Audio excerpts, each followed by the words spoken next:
All right, all right, all right. We are going live. We are going live. I got this joint posted up on my Instagram. I got this joint posted up on my story as well as my main posts. I appreciate everybody for waiting. We've got an epic story to speak on tonight. Well, we've got two epic topics to speak on tonight. I got something good to smoke. I got some honey bun. It was on sale at the dispensary. Had to run up and grab that deal. You know what I'm saying? I smoke better than any blogger out there, so I stay on top of things. All right, let me light up before we get the show started. You guys know how I like to do, man. I like to keep composed. I like to keep my game face. But yo, we have some shit to talk about. Today there was actually a whole press conference where several details were revealed in regard to Straight Drop and his associate. Straight Drop actually had a very lengthy criminal history in comparison to his uh, Cody.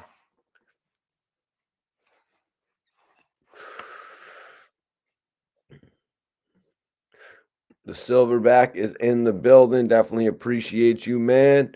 Definitely appreciate you for tapping in. So we got my guy Relly Rel in the building as well. Hit that like button on the way in. Be sure to share this video. Definitely appreciate everybody on the tune in.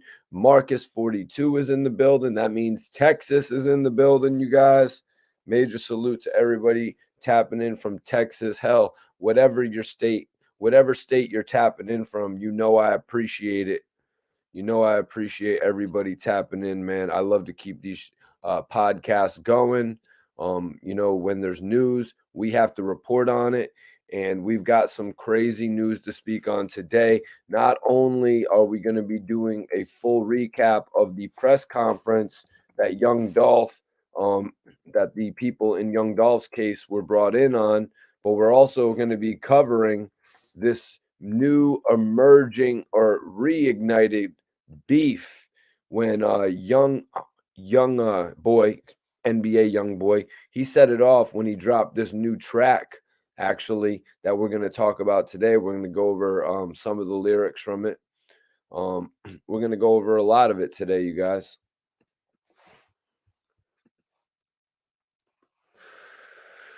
Hell yeah, appreciate you for tapping in, Steve. That's major love for the consistent viewership. We have a couple major topics tonight.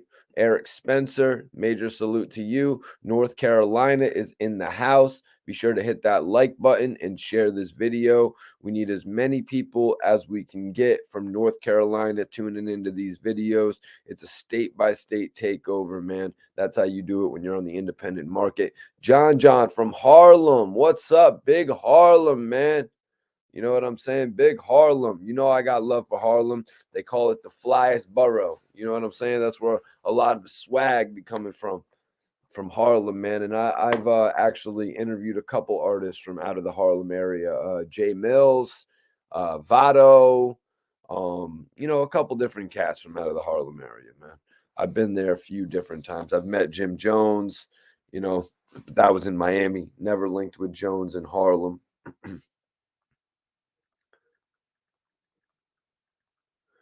I never linked with Jim Jones outside of Miami though, because Jones was like me, man. We went to Miami. We were like Fat Joe kind of actually.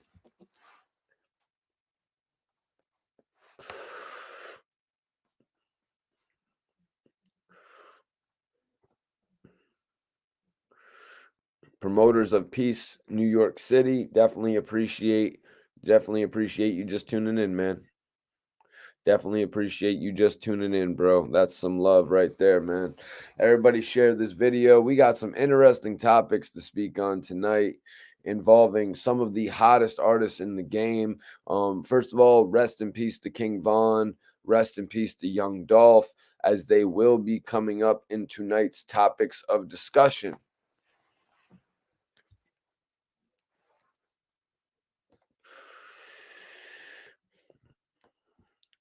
K Top says, "What's up, Jordan? Are you thinking that I'm Jordan Tower, bro? You might have mistaken what channel you actually logged on to." Thank you for sure. Got you on the like and the share. That's what's up. I appreciate that, man. I appreciate everybody who likes and shares the videos, everybody who consistently tunes in. Tonight we have some crazy news to speak on, y'all. Tonight we got some diss tracks to speak on, and we have a full press conference to speak on, you guys. So I took a whole lot of notes, you know what I mean? Because I was expecting just to come on here and actually cover the press conference. You know what I mean? I was planning on covering the press conference in full, but NBA Youngboy has this song called Bring the Hook, where he's actually talking about O Block, talking about smoking some O Block pack, is what he's talking about. And it kind of threw me off. It kind of threw me off a little bit because y'all, we all know NBA Youngboy is doing his thing. He's out of jail, he's out of lockup, he's out in Utah, he's wearing face paint. You know what I'm saying? He's doing a lot of different things, and he's still maintaining a level of relevance on the internet, even though he's facing all types of charges. Well, we got people like Memo 600. We got people like Little Reese commenting on his music, as if Little Reese should be commenting on anybody's music. I mean, you go and listen to NBA Youngboy stuff and Little Reese stuff, and you do a comparison yourself. Appreciate you for tapping in, Amanda. Boss Lady says your video displayed in the YouTube algorithm. Definitely appreciate you tapping in. My name is Mikey T, the movie star. I do hip hop interviews as well as cover hip hop based news. I'm out of the Connecticut area for anybody that doesn't know. Been covering, I mostly been covering shit from this area for my whole career, spanning from 2009, except when I moved to Miami in 2010 to 2015. So I did 5 years in Miami as well, you guys. Not 5 years locked up, 5 years down in Miami working, getting some of the best interviews of my career, working at Circle House, working with Scott Storch at Storch Music Group, as well as interviewing Rick Ross, interviewing Lil Wayne, interviewing Gunplay, interviewing going to the Marley's home, interviewing Mr. Cheeks, and actually meeting Damian Marley. I did a ton of shit out in Miami, you guys, that really took my career horizon to the next level. Interviewed guys like that we're talking about tonight. Young Dolph, interviewed Yo Gotti. You know what I mean? Real players in the game. Yep. Real players in the game, you guys. And I appreciate everybody tuning in. Whether one of your favorite bloggers or your favorite blogger, I just appreciate you tuning in regardless. And tonight we've actually got to talk about a serious situation. Like I said, the song is actually called Bring the Hook. You can't really say just because it doesn't have the most catchy name that it's not going to end up anywhere. Pretty much any NBA Youngboy song that gets put out is going to get a whole lot of attention. It's going to do numbers. All of his fan base is going to check it out. You know what I'm saying? NBA Youngboy is like the Taylor Swift of hip hop when it comes to his fans. Just buying into his shit every time he puts it out. Now throw on a diss to Little Dirk's main protege, King Von, and now you're just going through the roofs. Now you've taken the whole momentum from everything else in the game, and you just put all eyes on you. All eyes are on NBA Youngboy right now. Maybe even more so than when he put on that face paint. These guys in the game right now, it's like they went to college for marketing when it comes to their hip hop career. But in reality, it's more so they're just doing what they want to do. Somebody puts on a little bit of face makeup, gets on his ICP shit, you know what I'm saying? Or his Sting from WCW shit, whatever you want to take it from. They're just doing what they want to do. People are just acting the way they want to act. Okay, your little brother has an interview with Charleston White. That is definitely dope. I appreciate if you ask your brother about Mikey T, the movie star, if you've ever heard about me. Major salute to your little brother. Mikey T, thank you for having strong content. I really do respect how you put out the music industry news of rap. I will tip my hat off. let you know I have much respect for you. I really appreciate that, man. Since the pandemic, really, since 2020, I decided to get on the camera, put myself on the camera, not be intimidated, not shy away from actually talking on a public platform. I had given up a major opportunity to talk on a public platform with Gilly the Kid and $1 million worth of game. I'll be damned if I'm going to miss another opportunity.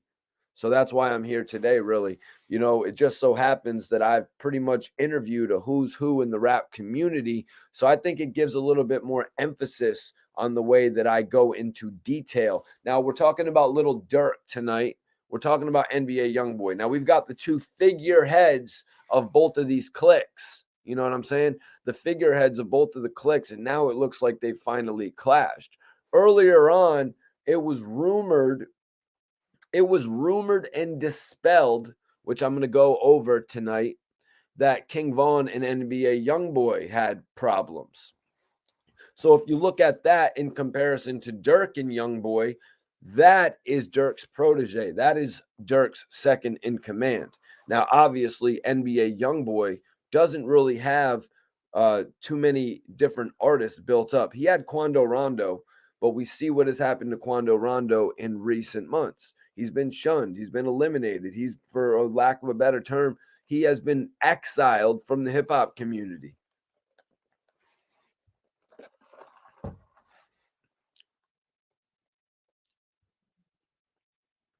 Damn, yo. I wish my nephew was still living. Dex Osama, I would love to see you doing it, the interview with them. And I'm from Detroit. Major salute, Detroit, on the tap in. And yeah, respect to Dex Osama. That's definitely an artist that I've heard about. He was rocking with Dream Chasers, if I'm not mistaken, right? And I had heard a couple different stories about Dex, man. Sorry to see him gone, because I know he was going to do a lot in the game. Who knows where he would be right now? A lot of the Dream Chasers artists, and my colleague, my co-host Rosewood would be great to touch on this. He'll be here in a few minutes. But a lot of the Dream Chasers artists, they really had an opportunity to flourish. It's just a tragedy really came to a lot of those artists, and that's the reason that label isn't thriving right now. Little Snoop, the younger artist, losing his life.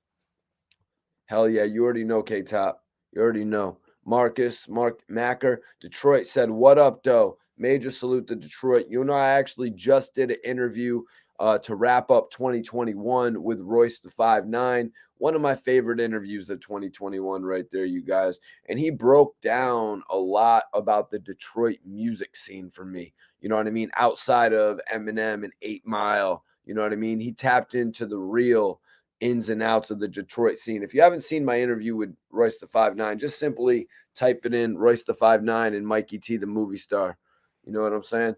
But yeah, I got a lot of love for Detroit, man. I show love to the hip hop cities that have really added to the culture, moving to Miami when it was actually the Mecca, and as I was saying last night, the Mecca shifted up a little bit towards Atlanta, and Atlanta has really been riding high. And I'm from Connecticut, so I was always near New York, and I'm right near Philadelphia, Philly. I consider that to be one of the meccas of hip hop as well. A lot of people give me hell about it, but I consider Philly to be one of the meccas of hip hop, man. Uptown, what is popping with you? No update on Dark Low at the moment. I was really thinking about getting my letters. I was really thinking about getting some letters out to Dark Low in the next week or so, just to touch base with him and hopefully get a response for all of you. You know what I'm saying? That's one thing that I've been thinking about, because I was doing a series, Letters with Low. You know what I mean? Letters from Dark Low. And I was thinking about, just getting that shit set back up. Now, as far as I know, Dark Low is in a medical facility, a federal medical facility in Massachusetts. So that's not too far from me. I mean, I would love to get on these guys' visitation list, Abs, Dark Lows. I'd like to get on their visitation list, but I'm not going to take that right away from their loved ones, their family, their close personal friends. You know what I mean? I'm not going to do that. I understand there's a clear line between what we do here, reporting music news, and what they are going through, facing years of incarceration. That time is precious. Nah, man, Uptown, I don't think they're beefing. I think we'll probably end up seeing them actually do a song in the near future. You know, Mike Knox is actually bubbling right now. Knox is bubbling right now. I want to see what he does with the Backlot Boys. Now, Knox doesn't really mess with me because of the affiliation that he has with 50 Cent. You know what I'm saying? Knox doesn't mess with me because of that affiliation he has with 50 Cent. Maybe another time I'll come on live and explain that to a fuller degree, because Knox and I were actually talking for several months about doing interviews when he had just got out of jail and he was in a halfway house. We were on the phone like 3-4 times, you know. Steven says, you did a great job with the Black De Niro interview. Yeah, Black De Niro, man, he just had so much story to cover. And like I really enjoyed doing the research for that and just getting all the answers to the questions. Like he didn't shy away from answering anything, and I really respect that about him. I really want to go a little bit more in depth with him about his films. So I am thinking about going back and doing another interview with Black De Niro. But if you want to check out the full joint, I actually just posted that a few weeks back on the channel. The full interview. It's about an hour long. Some great work.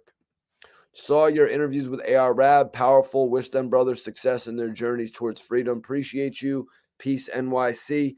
Yeah, Ab was one of my favorite artists to interview. I won't lie.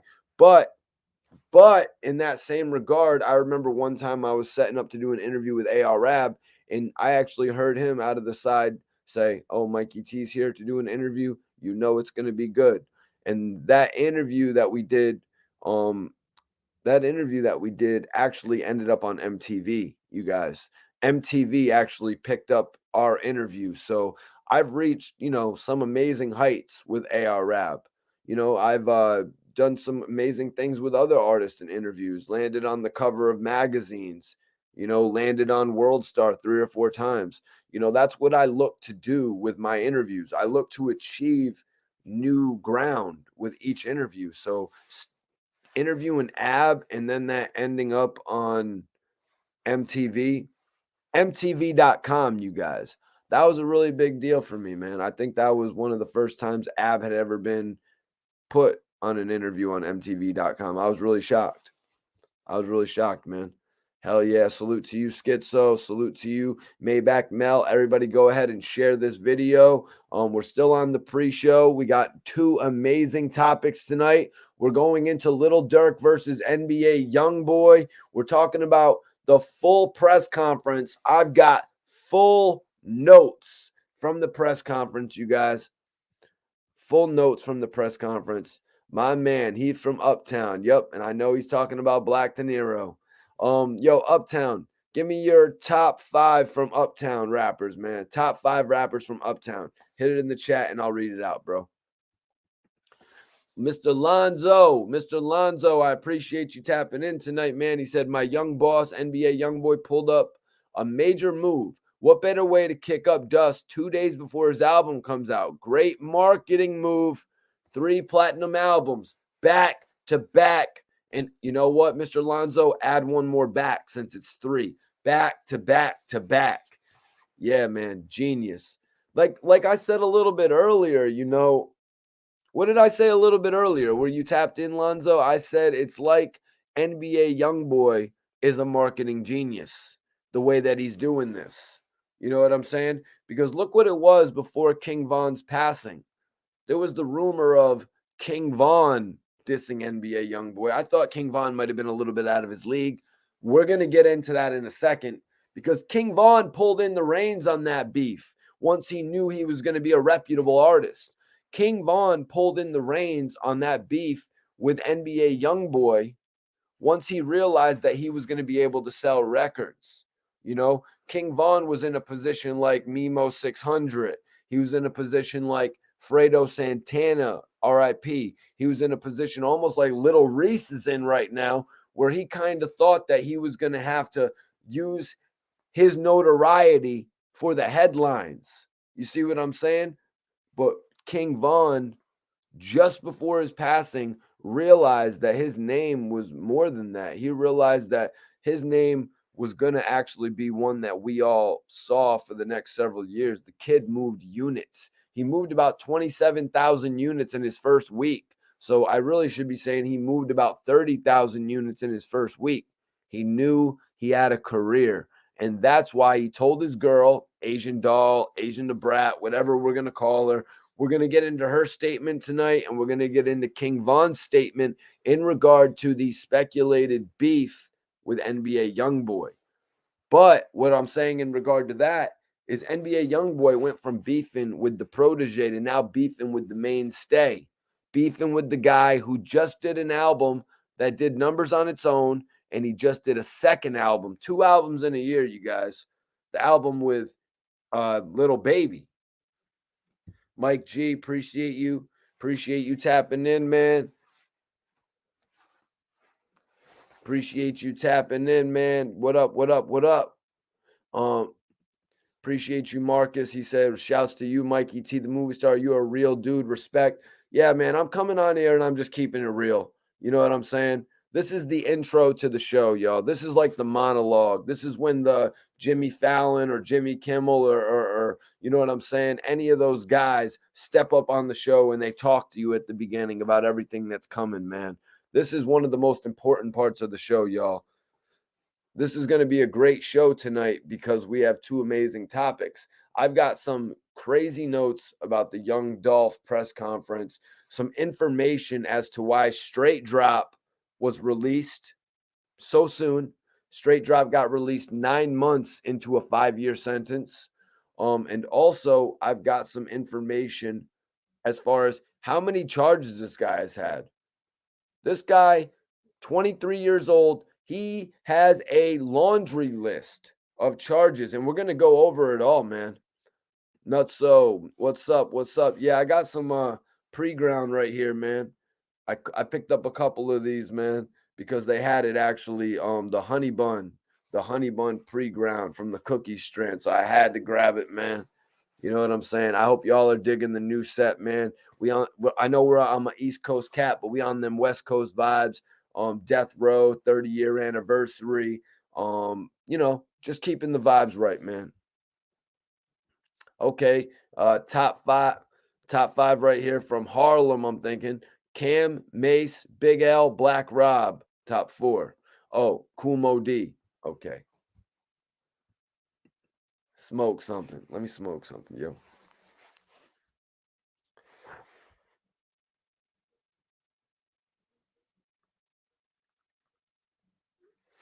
Let me smoke something before we get into this, man.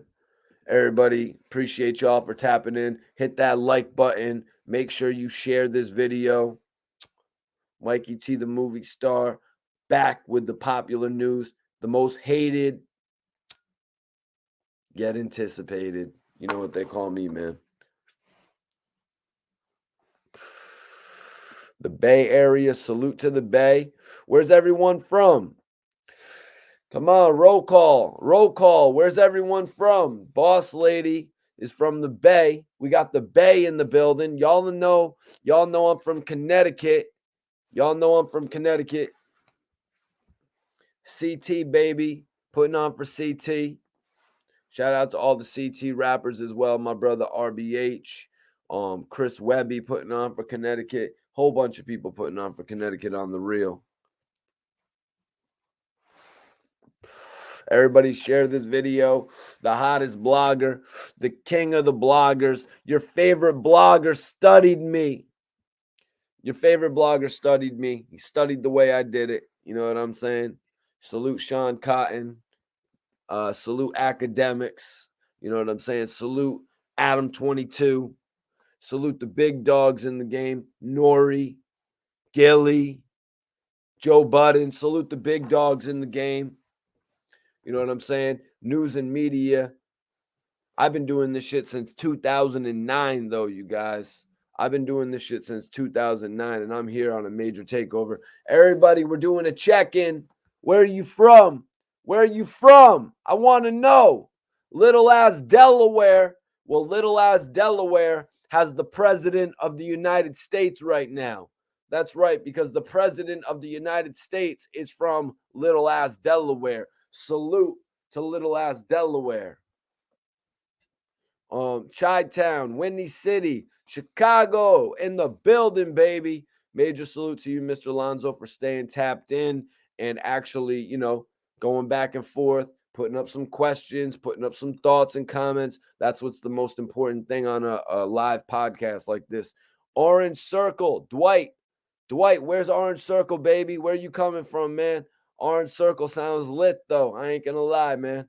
North Carolina. That's right, my guy Eric from North Carolina. We got Columbus, Ohio in the building. This is a roll call, y'all. Where are you from? Let me know where you're from before we get into the city. We got the Bronx in here tonight. We got Detroit up in here. Chicago is in the building. A couple people from Chicago. Danny Gray is back in the building. Major salute to you, my guy. Hit that like button. Share this video. We got an epic episode tonight. 90 people in the building. Keep on going. Let's go. We're doing a roll call, everyone. Mikey T, the movie star. I am your host, but I want to know where you are from. DJ NJ 105. What up, girl? How you doing tonight? Appreciate you for tapping in for sure. Hit that like button. Share this video. We got Hartford, Connecticut in the building. Hartford is messing with me, man. That's CT, baby. Hartford is in the building. What's up? What's up? What do we got? Ghana.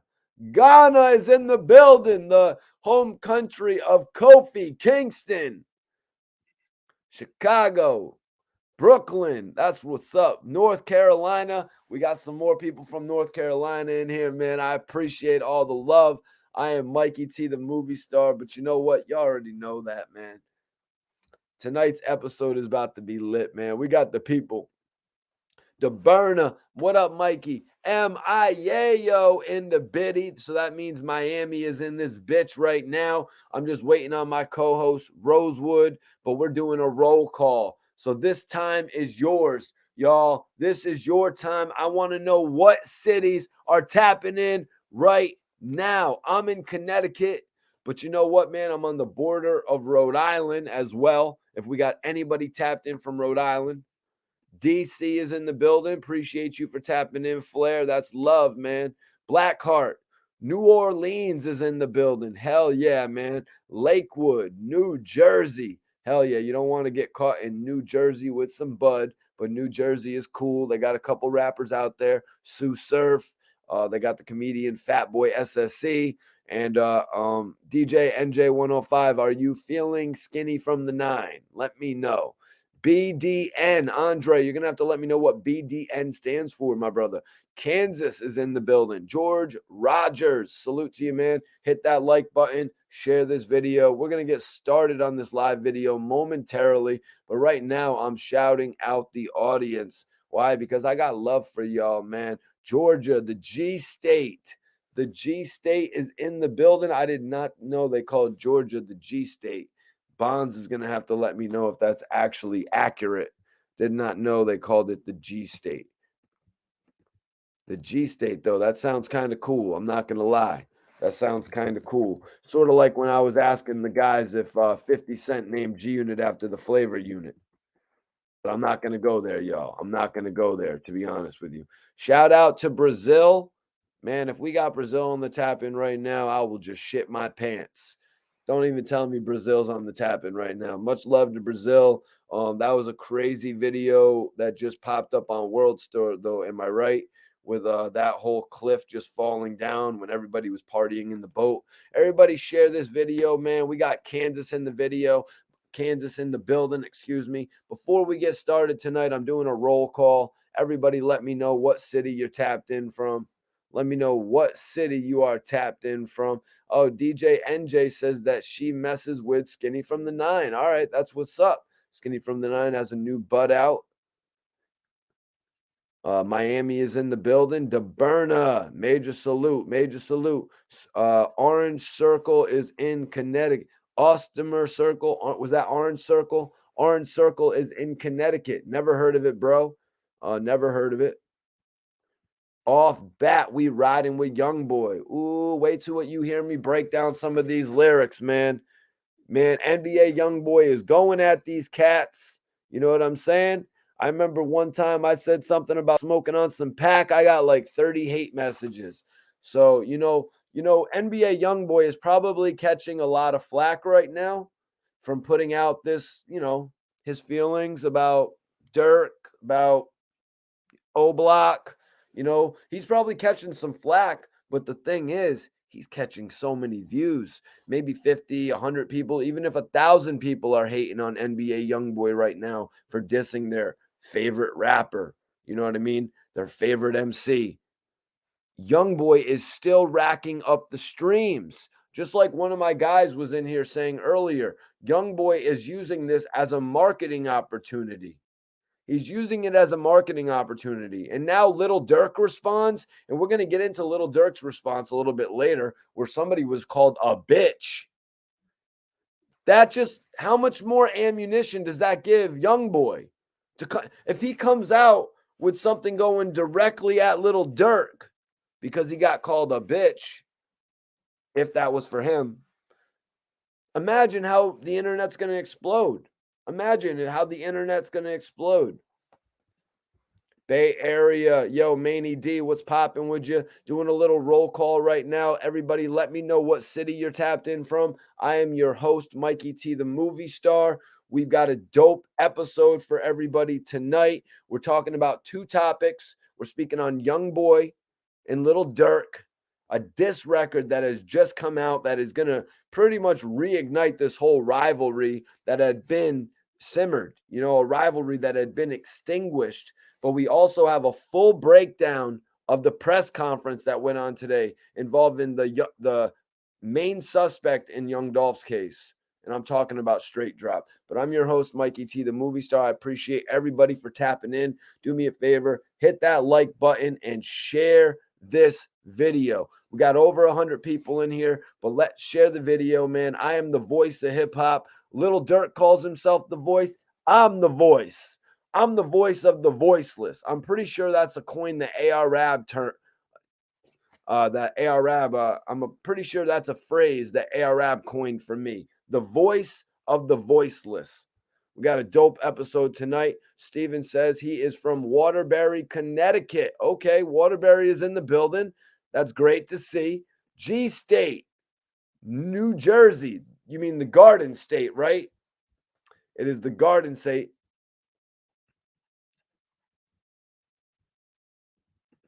Andre says, YB going into the joint? He knows that. So why not act a YB going to the joint? He knows that. So why not act a fool? So you're saying that NBA Youngboy is pretty much doing this because he knows he's facing incarceration in the future. Interesting point. Youngboy has been allowed to go back to Utah, which he's doing a whole lot of shouting out. He's shouting out Utah a whole lot, you guys.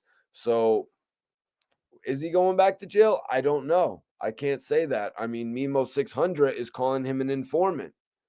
You know what I'm saying? That's why Memo 600 is saying that he's not going back and forth with him in particular. Yeah, Garden State. Exactly. Not necessarily the G State, but it's the Garden State. Orange City is in Connecticut. Okay. Houston, Texas is in the building. Mastermind Alliance. What's up with you? Danny Gray says, I'm neutral on this topic because we all saw the facts of what happened to King Von. Yeah, rest in peace to King Von.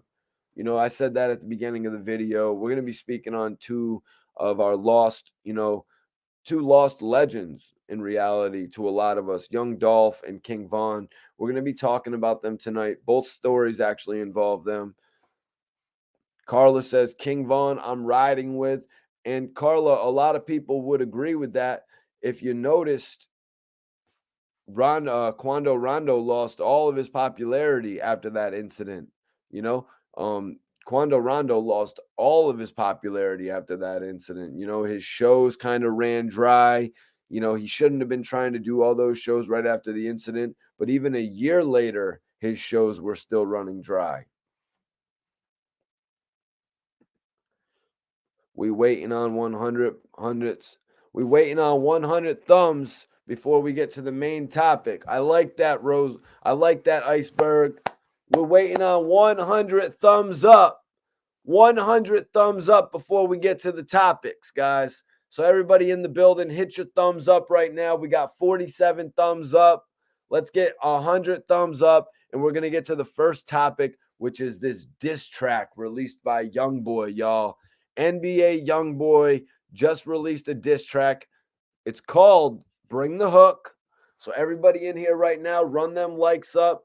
Put them thumbs up right now. Once we get to 100 thumbs up, we are going to start with the first topic. I'm going to be joined by my co-host in just a few minutes.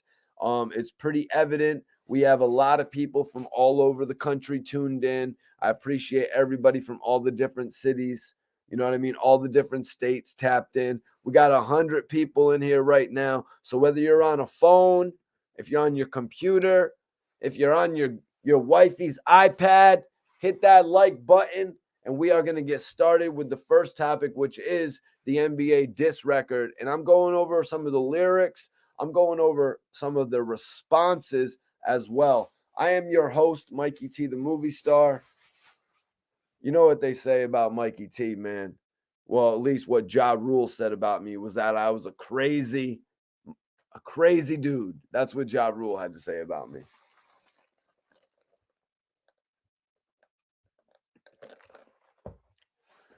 The burner, Durk replied. And we are going to get into Durk's reply momentarily. We are going to get into Little Reese's reply momentarily. Danny says, RIP to King Von, prayers to his family and his loved ones. Durk snapped. Boss Lady says, salute to DJ NJ105. Mikey T, love from Houston. Everybody hit that like button.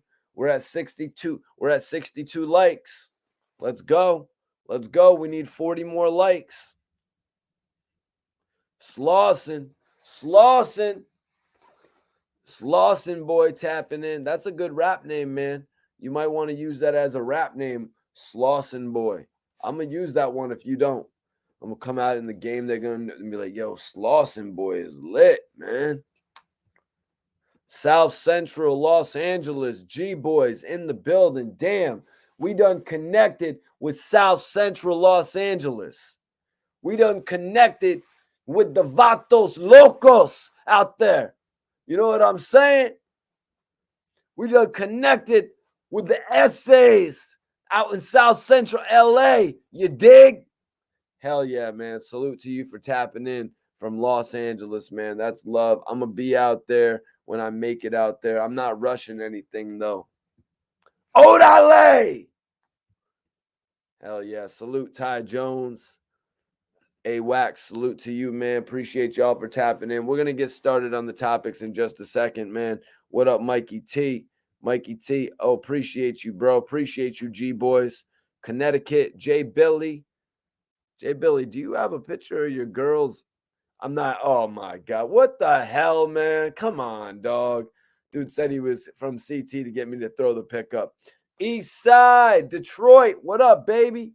Hit that like button, man. East Side, Detroit, major salute to you. Schizo's in the building. He says salute to the chat room. Schizo is one of our moderators. Show him a little respect, guys. Mr. J Lex 09 says, Mikey T, I respect the channel and podcast. Talk about the beef, but do some real shit at the end and try to get them two camps to talk it out before the weapons is drawn. Mr. J Lex offering some perspective right there, man. Salute to you on the tap-in, man, and thinking about keeping it on the positive front. That is definitely the right thing to do. You know, I've actually met Little Dirk in the past on a couple different occasions, interviewed him as well, which is why I didn't think in the past Little Dirk would actually be responding to this beef with NBA Youngboy. And that's why I brought up the fact that King Von was there to take on some of these struggles for Little Dirk as he continued to progress on into superstardom. And now, you know, he's one of the top artists on the list in the game right now when it comes to views, when it comes to streams, and when it even comes to music releases. But it seems to be this whole issue with NBA Youngboy and King Von was inevitable, which made it an issue with Little Dirk. Now, people have commented on the speculated beef, like Asian Doll, the former girlfriend of King Von. Asian Doll, or Asia the Brat, whatever you know her as. She actually commented on the speculated beef. We're getting things started right now. But before we get started, guys, if you're not following me on Instagram, I want everybody here to follow me. If you follow me right now, I'm going to give you the immediate follow back. So it's follow Mikey T for a follow. Everybody that follows me, I will follow you guys back immediately. Major salute to you all for tapping in. Asian Doll, who we all knew as King Von's girlfriend, you know, they were dating for quite some time. We knew they broke up, they got back together. We saw it all play out. It seemed like they really had a lot of love for each other. But Asian the Brat actually commented on this speculated beef saying, I got a song with Youngboy. Vaughn has a song with Youngboy. Who is the op? The only op is you. Op ass people in our business. Now back to the story.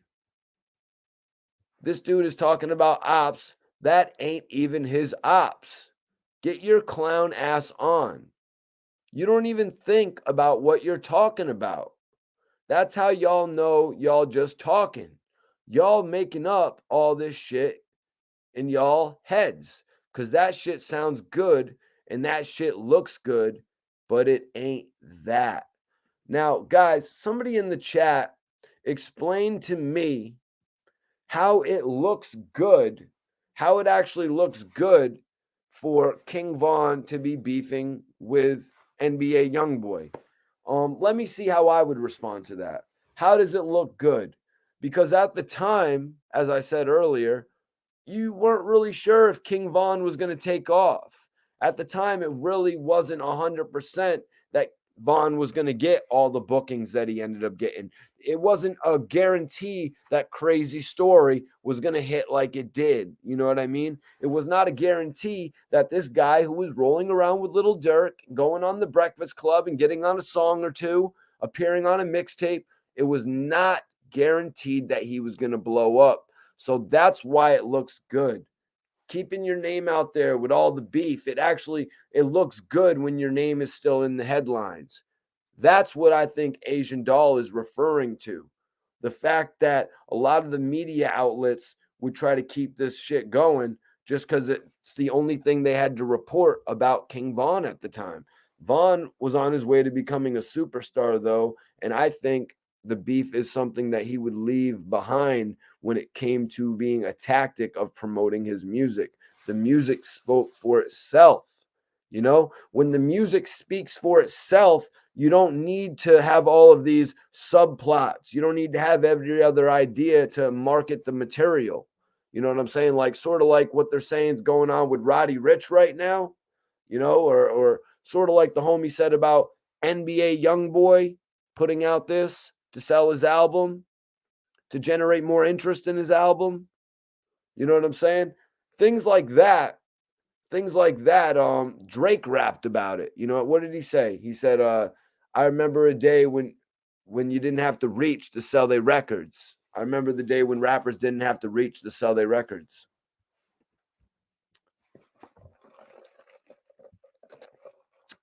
Danny Gray says Dirk is a boss. He's from Chicago. Right now, I'm pretty much reading the statement that Asian Doll gave in regard to the speculation of the beef between King Von and NBA Youngboy. Asian Doll said that she has songs with NBA Youngboy. Von has got a song with NBA Youngboy.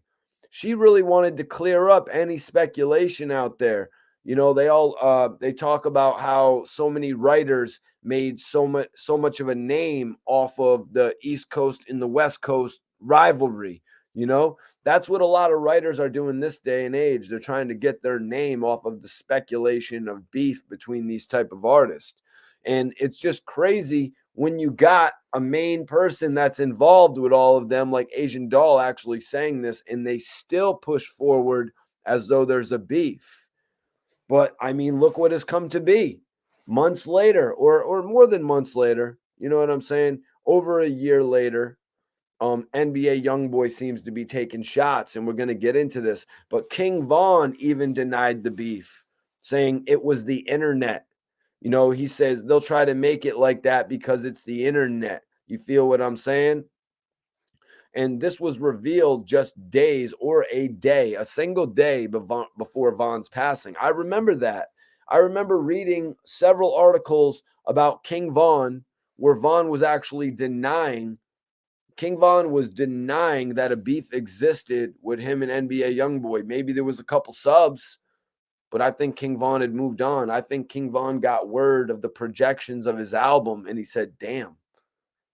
He said, damn, man, I don't need to do that anymore. I can graduate. I can graduate because I'm really going to be an artist. I'm not just going to be one of these dudes who sells music based on beefing with people for streams. Asian Doll throwing that ass. Asian Doll is a beautiful woman, man. You know, Asian Doll is a beautiful woman. Yo, yo, yo, yo, what up? Yo, what up, Juan? We are actually just on the first topic right now. So far, appreciate the follow, man. I'll give you a follow back right after the stream. So far, you pretty much, I mean, aside from an amazing introduction, you pretty much only missed the beginning topics with Asian Doll and King Von denying that there was beef with NBA Youngboy. You know, because that was the major rumor back then, is that King Von, and who knows if King Von might not have sold those records, if King Von would have lived, you know, it might have been a fully different story, you know, but it seemed like just days before when he did an interview, his passing, it seemed like he was ready to put all that shit to bed. And I remember reading that and I was like, damn, because I was reading about it before he had passed and I was like, yo, he's really maturing like just hours before hearing about what happened to him. And I was like, damn, I was like, this guy's maturing. And then I saw the projections for the album, 27,000 units. And I was like, shit, King Von just moved as many units as Little Dirk did on Def Jam on his first album. Remember My Name. He moved just as many units as Little Dirk did. This kid has a career. You know, Little Dirk had made his ascension to becoming a superstar, as we all see now. You know, but now this is on a whole nother level, though. NBA Youngboy versus Little Dirk is on a whole nother level, you guys. So let's get further into this. So NBA Youngboy actually set it off. It looks like he set this feud off again on a new track. I told you guys what the record was called. It's nothing that's too memorable. The joint is really just called Bring the Hook. You know what I'm saying? So honestly, sometimes when you see a record like this, you won't even really listen to it until you see like, oh damn, he dissed the guys at this point of the hook. But in my opinion, NBA Youngboys fans look past that. NBA Youngboys fans will listen to a track, whether it is the lead single, whether it is the intro, whether it is the outro, whether it is the just a a middle of the track album cut. You know what I'm saying?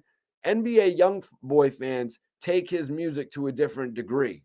You know, they treat secondary records like they're major records.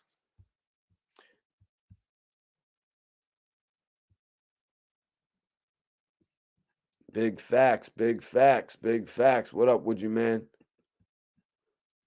The term Von Pack in the air was not used. Vado. The term Von Pack in the air was not used. So let's get into some of it, you know? NBA Youngboy rapped on this record. Hold on. Swing that cutter. Hold on. Know it got a kickback. Young and weighed 100 pounds. No, he can't control that. Run up on me. It's going down. You know that I'm going to blow that. Utah with a lot of pounds with me. Where your hoe at? So NBA Youngboy is straight up repping for Utah, first of all. He's straight up repping for Utah. You know, that's where he was sent back. That's where NBA Youngboy has been, he's got his girl out there with him. You know, he's got his face paint, his Sting face paint and shit like that. his ICP clown face paint. He's really creating a buzz. He's creating a buzz in Utah. You know what I mean? Something we don't frequently see. So NBA Youngboy is really doing his thing right now because he's getting all of our attention. Now, I don't think any of these lyrics in particular have anything to do with the situation that involved King Von or Lil Tim or Quando Rondo even rapping, you know, cut a hold on. No, it got a kickback. Youngin weighed 100 pounds. No, we can't control that. You know what I'm saying? I don't really think that is in regard to anything that happened involving Little Tim and King Von that day when King Von was beating the brakes off of Quando Rondo and they really just couldn't let two guys duke it out. You know what I'm saying? And then a young dude soaking wet, weigh $120, you know what I'm saying, come off and let that thing go. And in reality, he really can't control that. But I don't really think these lyrics have anything to do with that in particular. But that's just what I see in my head, you guys. Crystal, appreciate you tapping in. Rhode Island. She's a Rhode Island girl, y'all. I'm from the outskirts of Rhode Island too, Connecticut and shit. Dirk has a show in New Orleans, February 16th. He better cancel. Blackheart, I don't know about that, man. Dirk gets to the bag. Let me tell you that, man. Dirk gets to the bag. He don't miss no bag.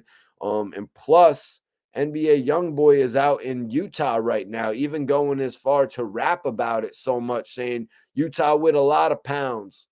Where your hoe at? He's really doing a lot of bragging. I can't tell you. I think let me see. He must have mentioned Utah 3 to 4 times in this song, period. But where the disses actually came in, the lyrics at O Block, where he said, "This that Squid Game, OPAC, O Block pack get rolled up." Now the Squid Game I'm not too familiar with, but I have heard a little bit what it's about, so that's why I decided to include that. But he said, "This that Squid Game, O Block pack get rolled up, murder what they told us, Atlanta boy get fold up." Now right there, shout out to Atlanta. That's obvious. That's 100% obvious because of what happened to King Von in Atlanta. But O Block pack get rolled up is the lyric. It's not Von pack. It's actually O Block pack get rolled up. And that is what everybody is responding to right now. Dirk himself. Now, Academics was the first one to post about this, he was the first one to post about this and say this. He had posted and said, NBA Youngboy is on demon time right now. Sheesh. And he is dropping a whole tape Friday. So Academics and everybody else was kind of looking at NBA Youngboy like he's on demon time. I mean, shit, the guy just said O Block pack is getting rolled up. You know what I mean? Like, come on, man. That's a little bit crazy to be saying. You got to think that Little Dirk is going to feel some way about it more than Little Dirk. Little Reese actually responded as well. Little Reese actually responded directly to DJ Academics. When DJ Academics said NBA Youngboy is on demon time right now, sheesh. And he is dropping a whole tape on Friday. So right now it's Wednesday. He's getting those streams up. I'm not sure if they calculate the streams, like how it goes into an album's release. I'm not sure if they're calculating the streams to just go along with everything for the week. But he's got an album and he's got everybody talking about him again, man. He's really doing right at this moment. Even though it's kind of ridiculous for him to call up this past beef. So he said new NBA Youngboy is on demon time right now, and Little Reese responded, and he said that ain't no demon time. He's just rapping like the rest of these rappers all rap. So Little Reese was the first one who stepped up and said that he's not rapping like anything but how these other rappers are doing nowadays. There's nothing new and relevant about him. He's not really changing the game, it seems like what he's saying. And he's also really putting it out there that ain't on demon time. That ain't on Demon Time. Everybody else is rapping saying that they're rolling up the pack of their op. It's just what everybody does. Little Reese knows that. Little Reese knows that type of shit. Just because he is the one who the punchline is on at this point in time, he's not gonna let him affect. He's not gonna let it. He's not gonna let it break his cool. You know what I mean? Little Reese is one guy who is known for his cool, his chill nature. Now, Little Dirk with a little more ape shit on it, man. Little Dirk with a little bit more ape shit.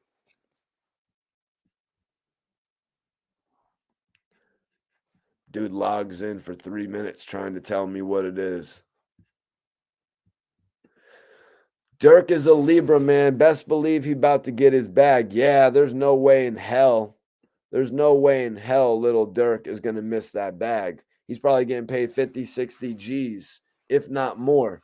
They bring him in at a safe location. They exit him at a safe location. It's the same thing. You know what I mean? It would be the same thing with NBA Youngboy if he was getting paid 40 bands for a show.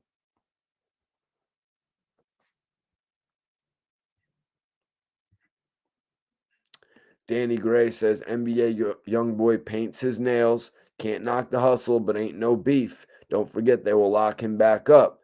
Yeah, I don't really think they can put a stipulation in your court release that you can't diss anybody on song. That seems a little bit absurd to me. But the fact that he is dissing on track rather than trying to take this to a further escalation, that just shows me he knows how to master the art of selling the record. He's mastering the art of getting the stream. People have been waiting for this. People have been, and why have they not been getting it? Because for a while he was locked up. You know what I'm saying? For a while he was actually locked up. For a while he was probably being considerate to the whole situation. But now it's like he's taking the gloves off. I mean, going as far to say that they're smoking the O Block pack, going that far, it's like, wow. And I was shocked to see Little Dirk respond so quick. Little Dirk jumping on his Instagram and posting a picture with King Von and a bunch of money saying, don't claim it if you ain't do it. You still a bitch. Now, there's two major parts to that statement. Don't claim it if you ain't do it. Now, let's take a look at that. What is the affiliation of NBA Youngboy and Quando Rondo? Their affiliation right there. And then you got to say, what is his affiliation with Little Tim? Because I know when Little Tim got out of jail, he was racked up shorty. You know what I mean? He had a bunch of bread. He had some shining teeth. You know what I'm saying?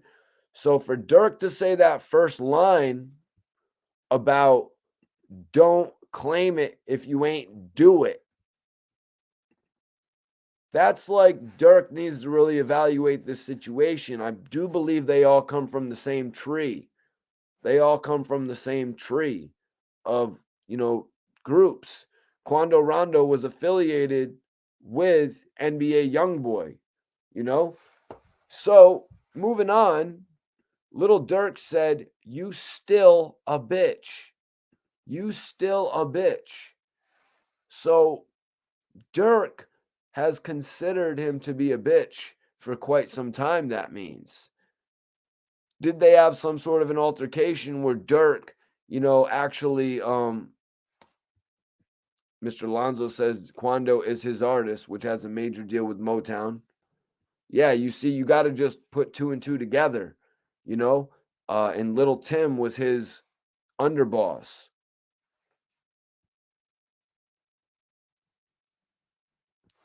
You know what I'm saying? Anai says Dirk also be smoking Tuka even though he didn't do it.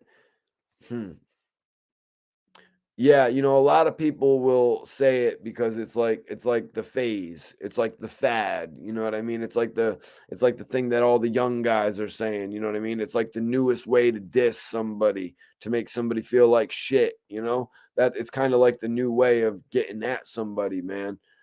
I know one time I said it on live by accident thinking it was something else and everybody just started riding on me, man. But this whole situation right here looks like it's really getting a bit thick. Memo 600 also responded, and he gave a little bit of a reason as to why he's not going as heavy on NBA Youngboy. Now, this response went a little bit far, you guys, because of the words that he used. You know what I'm saying?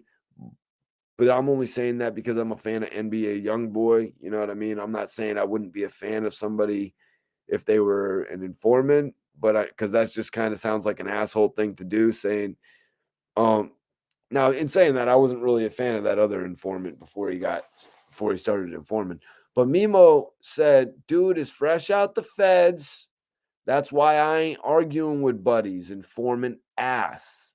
He said NBA Youngboy just got out the feds, and that's why I ain't arguing with his informant ass. That's why I ain't hanging with buddy, informant ass. That's why I ain't arguing. That's why he doesn't want to go back and forth with NBA Youngboy, because right now, the case that he's involved with, the feds are watching everything involved with NBA Youngboy. And that's why I really respect the response from Little Dirk. And I don't expect any more. But that's not to say that NBA Youngboy won't put out a full response now, because I think NBA Youngboy is probably going to be feeling like he got called a bitch. Little Dirk said, "Don't claim it if you ain't do it. You still a bitch." That was pretty cut and dry, man. I don't think Little Dirk is putting himself in jeopardy of anything when in regard to what Memo 600 is saying about not arguing with him because the buddy just got out the feds, informant ass. Now, I mean, that's a huge speculation to say that NBA Youngboy is an informant. That's a huge speculation. I got a feeling that the case with NBA Youngboy, it's not going to be as crazy as we're all thinking, and he's not going to end up doing that time.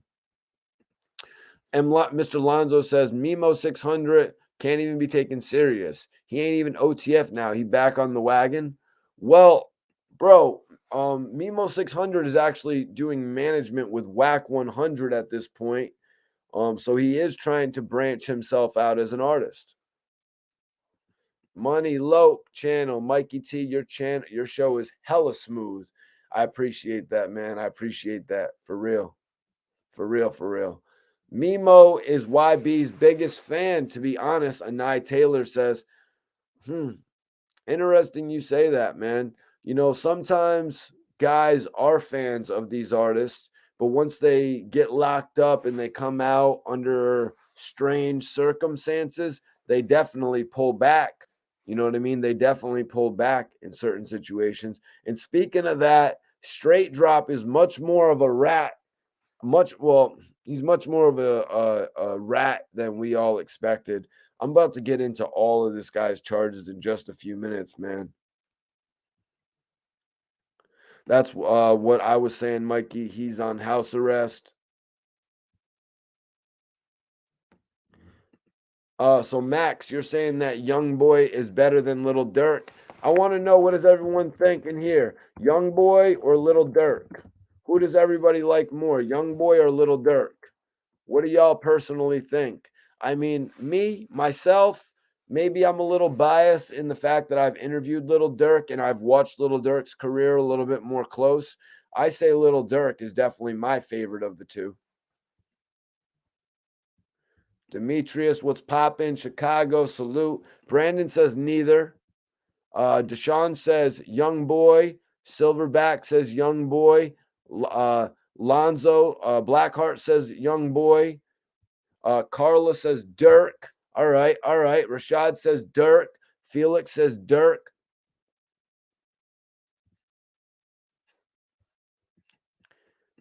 Lone Wolf TV says Dirk, because I don't know about that. I don't know about the O Block member who was dissing Youngboy a few days ago, man. This is about NBA Youngboy. This is about Little Dirk. This is about King Von.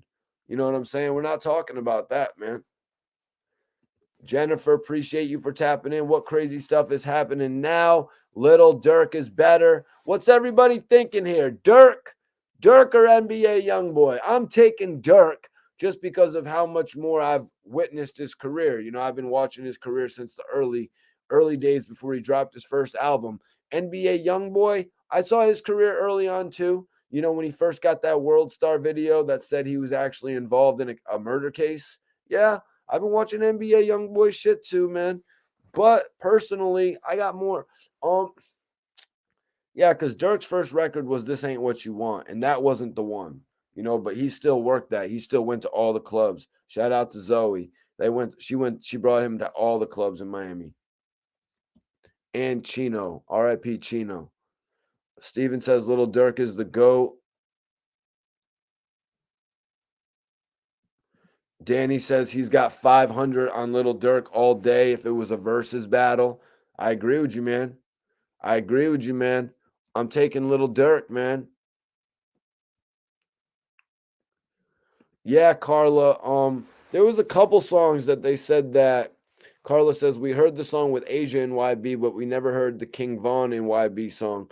You know, that's pretty interesting because after King Von's passing, we heard of a few records that never really materialized. You know, the YB joint, okay, but also the joint with FBG Duck.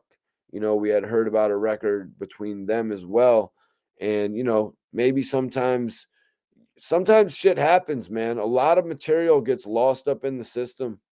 You know, it's a damn shame that material like this would get lost. I mean, imagine how much that would be worth. King Von and NBA Youngboy. Somebody would probably sell it as an NFT for like $1 million. But Dirk still doesn't have a great album yet. But Dirk has really excelled from his major label albums to his, his independent releases or whatever label Dirk's with now. What label is Dirk with now? Because ever since he got off Def Jam, he's been thriving. Delron says, "Young boy all the way. I need everybody to share this video, man. Let them know the hottest blogger in the game, the king of the bloggers is in here. Mikey T, the movie star. Let them know that, like, yo, Mikey T got a new set too. He turned shit up, man. He got some of that Bel Air blue."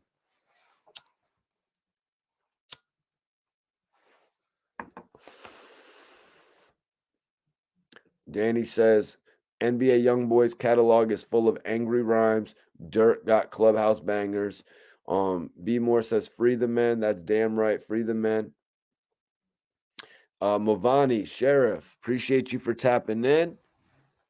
He says, "We all know Youngboy is better, and that's facts, without a doubt." KD, 87, appreciate you for tapping in, man. Daryl says, "Bro, YB got #1 albums. Dirk don't." Very good point from Daryl.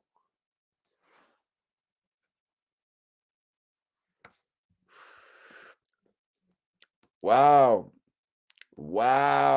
Carla says, "I think Asia lied because she got caught with YB the night Von died." Very interesting thought. Dope background, Mikey T. I appreciate that Lone Wolf TV, man. Sometimes you got to turn it up. You know what I'm saying? Sometimes you got to turn it up. And you know what? Death Row is back in style, baby. Snoop Dogg, send me my chain, big dog.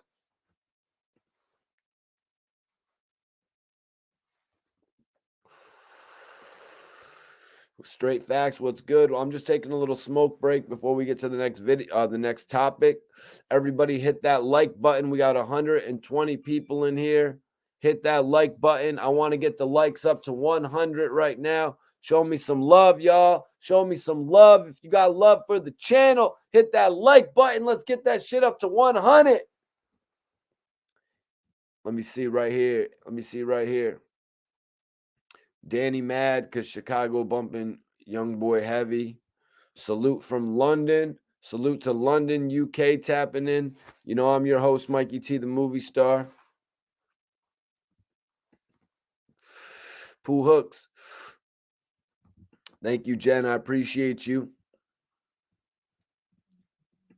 I like the song Little Dirk has with Summer Walker, Toxic. Dirk is raw, but he's not seeing NBA Youngboy in a battle. Interesting. So, man, we're pretty split evenly, man. Iceberg, I don't imagine you could get the tally of the votes. Uh, Iceberg, if you could get a tally of those votes, but I'll have to say we're just pretty much even. That's right. Money Loke channel says all the gangsters. I'm looking at the thumbs up right now. I'm seeing it says 84. But now Money Loke says all the real gangsters hit the like button. So right now I want to see if all the real gangsters in this chat hit the like button. All the real gangsters hit the like button right now. I want to know if we got real gangsters in here.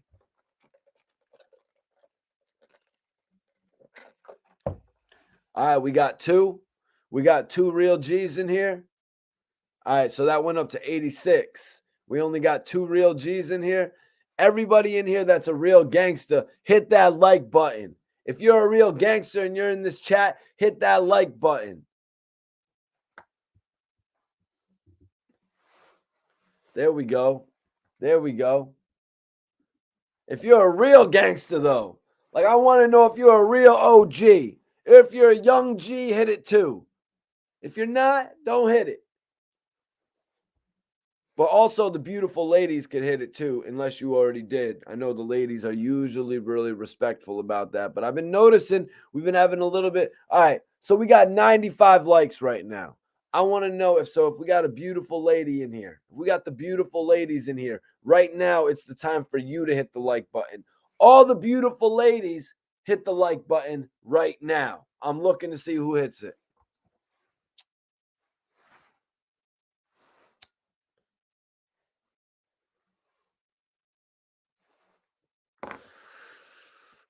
No girls in here, I guess. Yeah, it's usually male dominated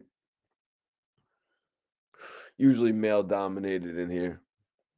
Boss lady probably already hit it. Somebody unhit it.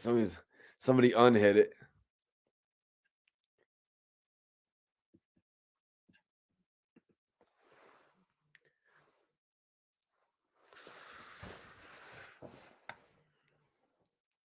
Yeah, you got to have the marketing skills. That's why when you call it out and you say, "All right, so we got 96 likes right now. All the real gangsters in here, hit that like button right now."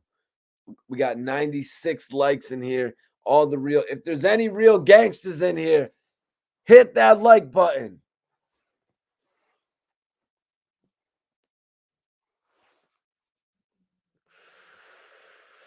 Hell yeah. Trolls is up out of here, man. My man Straight Facts is smoking on that Kaepernick. We just hit 100 likes. That means we're going to get on to the next part of the video. That's right, you guys. We got the next part of the video, which has to do with Young Dolph and Straight Dropp. That's right, you guys. If anybody has well, I guess we can just get to the next part of the video, to be honest with you, because we pretty much covered the NBA Youngboy and Little Dirk. The NBA Youngboy and Little Dirk joint.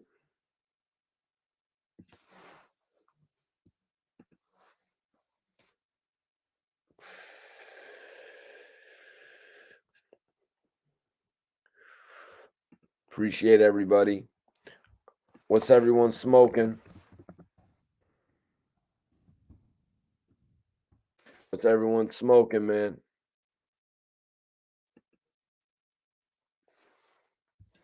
What's everyone smoking, baby? I'm smoking on some honey bun.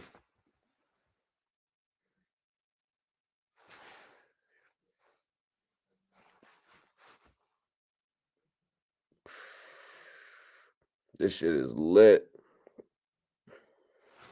And I'm doing the Raws tonight.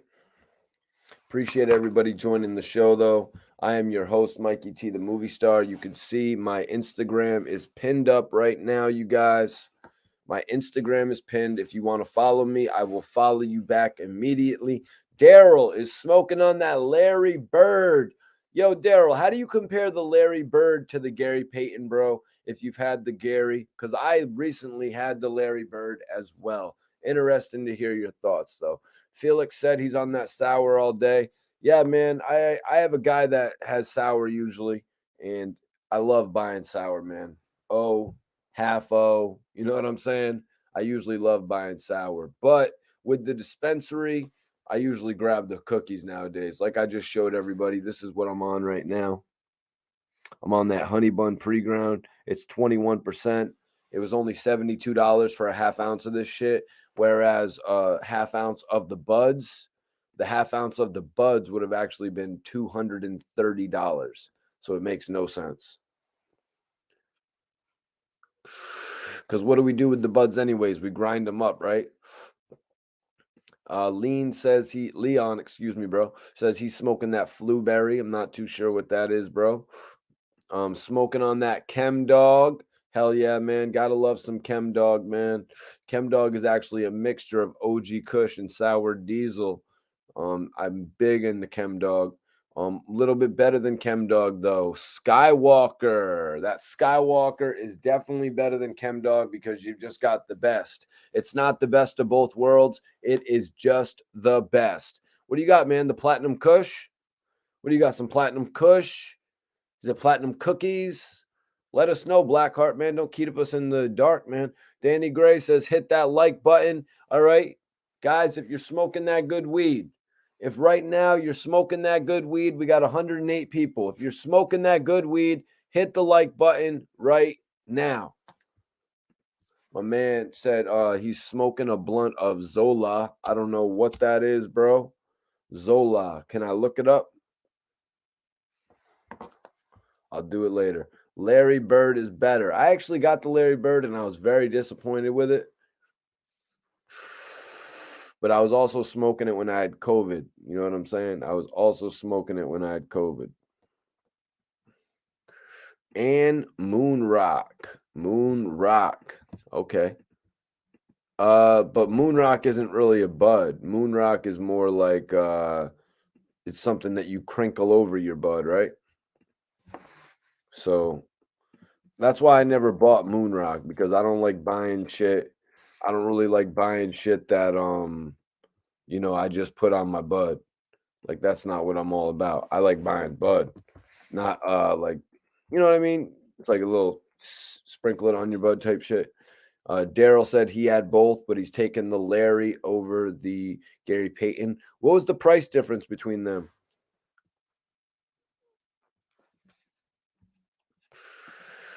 Oh shit, he had the Gary Payton from the cookie shop as well.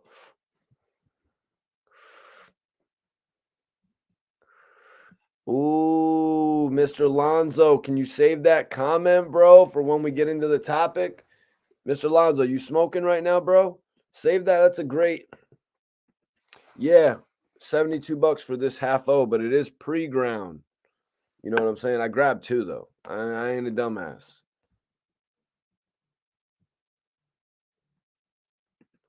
Smoked out on that Zaza Chi-Town style. Hell yeah, man. Brooklyn Bodega Blueberry Cheesecake. What I'm rolling now. Juan, that's lit, bro. Mendo breath, man. I loved it when my guy would have some endo breath, man. I'd always grab a little O of that. I just subscribed to the channel. If anybody else watching me right now is not subscribed, please subscribe so you can get my live updates, my videos, my interviews that I drop. I just dropped an amazing throwback interview with Gilly today. Shit was dope as hell. But especially when I go live, I need y'all tuning in, man. We need to be interacting. Okay, Keith B. Lewis, before we get into our next topic, Keith says, I am smoking on that GG4. We was actually just talking GG4 last night. We were talking GG4. We were talking GG4, GG, and GG5. Pooh says, I don't like buying shit like Moon Rocks either. But yo, man, I need to stop fronting, man. If the dispensary has some Moon Rocks, I need to buy that shit and I need to see what it's about. Because one time, guys, I was at the Hit Factory. You know, the Hit Factory, the studio where Birdman and Lil Wayne work. I was there with Compton Menace, and Birdman gave Compton Menace this huge bag of weed. Like it was like this. It wasn't like a pound or anything. It was just like this much at the bottom of the bag. Must have been like a QP or something. Little under probably. Maybe like 2 ounces or something. So he just gave it to him because he was piecing out. You know what I'm saying? And I was like, "Yo, Menace, can I get some of that?" And I thought it was Moon Rocks. That's why I asked him, but it was actually because it wasn't Moon Rocks. No, Mikey, Moon Rocks is Corrupt's strain of weed. That's funny because I heard Corrupt talking about that in an interview, bro. You know what I'm saying?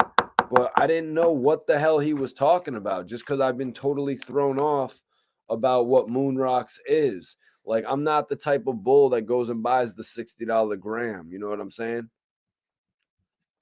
Mr. Lonzo. Yeah, man. We're gonna be getting on to the topic of Young Dolph and Straight Drop in just a second. Um, Downtown brand growing that flame. Have you tried the runts at Comcan, Daryl? I don't know if you're in Massachusetts, bro, but or if you're in Cali or Chicago where they got weed stores, but this weed store I go to in Massachusetts has some runts. Von Pack. Whoa, straight. Whoa. You got to admit, I'm here vibing, bro. I'm here having a good time, and you got to bring that energy over here, man. Come on, man. Come on, don't do that, man. Yeah, it's time to scroll up right now. I'm just reading out. I'm reading out comments, and he sends that shit in. Tapping in from SKN, bro. What is SKN? Is that Saskatchewan, Canada? One, I have not had the sweet tea. How good is the sweet tea from the cookie strain, bro? I have not had it. Damn. That's that shit, huh? I'm into the honey bun right now, though. Moon Rocks is some of the best weed you'll ever smoke. How did you get it, Iceberg? It's out there in New York. Blue Moon, try that. I like anything with the name Blue in it, to be honest with you, man. Blueberry pie. They had this one in Miami I've probably told you all about 1,000 times called Blue Magic. Anything like that, blueberry type shit. I'm always buying that. Smoking on that helium. Never heard of that. Seattle. Seattle. Oh shit. Okay. What do you got? Your medical license or something? Runts is 4. Oklahoma here. Hell yeah. Runts is the shit. I've had multiple different runts strands. I had regular runts, I had white runts, and I've had pink runts. Did I have purple runts? I don't think that was a thing. I think the purple runts was really just regular runts. Hi, King. Philly's baby is here. Philly's baby, what's poppin'? Appreciate you for tapping in. Philly's baby is here. Everybody share this video. Mikey T, the movie star. I am your host, the king of the bloggers, the interview god, the most hated yet anticipated. Yeah, we got monikers. Mikey T, the kid you'd rather be. You know what I'm saying? Dank says moon rocks are weak and it is a waste. I don't know how it could be considered a waste, man. It might be a different extreme, that like I don't really need to go to. I mean, my bud does it for me. I don't really need to really put something in my bud all the time to get an extra kick. Like I usually go like the shit I got is over 20%. That usually should be doing the job. Some shit you get like 30%, it just be hitting the same as the 20% anyways. Let me see. Oklahoma. What do you think about the white blueberries and Royal Starflower? Never heard of it. I never heard of those brands, Keith. Sorry, y'all. I'm just rolling up real quick and we'll get right back to it. OTF shit. What up, RJ? What's popping, man? Yeah, OTF really came back with a fury, man. Three members of the clique, that we all know out of Chicago. We had Little Reese speak up against NBA Youngboy. We had Little Dirk. You know what I'm saying? Probably, as I've said, the biggest one out of that camp from Chicago, including Chief Keef, speak up. And we had Memo 600 speak up in the whole situation. So So, you know what I'm saying? I don't think it's going to be but no time before Memo 600's manager speaking up on the situation, and then it just makes a whole nother headline. You know, like this is a big deal kind of with NBA Youngboy saying that he's going to smoke that O Block pack.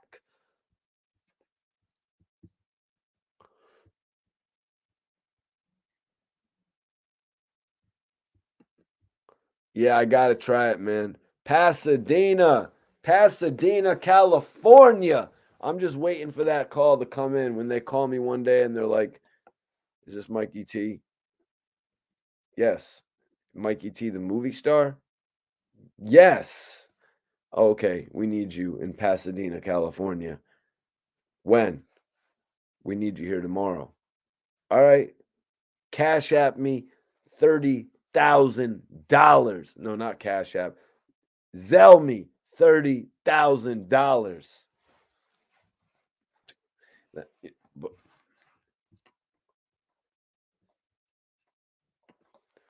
Rainbow Runts is even better. Never heard of Rainbow Runts. I have not heard of Rainbow Runts. But I guess there's just all type of runts nowadays. But I'm on this honey bun, you guys. Has anybody had honey bun from the cookie strand? And if not, look up honey bun from the cookie strand right now.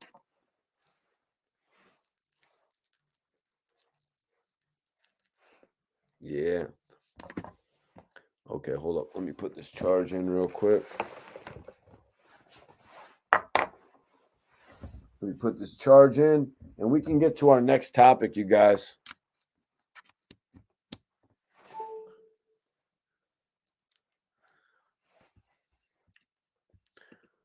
Oh, Chief said, Mike, we're sending you that 30,000.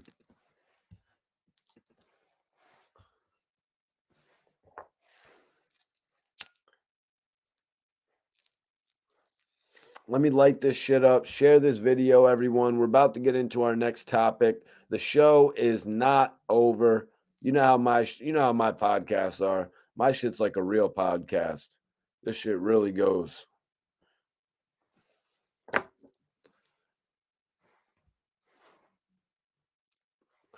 I made a real podcast. I made a real. I got a real. I got a real podcast. I got a real podcast. So let's get into it, man. Young Dolph and straight drop. The press conference happened today. The press conference happened earlier today. Pooh Hook says that honey bun blowing real nice too, but I'm gonna be stuck on the Skywalker for a while. I think that's the strand for me, my boy. Yeah, Skywalker is one of the best OG strands ever. Skywalker OG. I remember I got that shit when I was in Miami. I loved it. I got a half ounce, and that was probably one of the best weeks of my life. So some information came out about this case that we really didn't know about. Some information came out that we had not heard. So Justin Johnson, that's straight drop. He Justin Johnson was the driver, and the second guy was the passenger. There is a possibility of more arrests. This guy was in several states. He was never standing still while he was on the run. He was always moving. It was a fugitive task force that was after straight drop. And this fugitive task force has actually logged hundreds of hours in trying to arrest straight drop, even before the $15,000 reward was passed. You know, even before this reward came out, this fugitive task force logged hundreds of hours working for this guy. So they were looking for him for quite some time.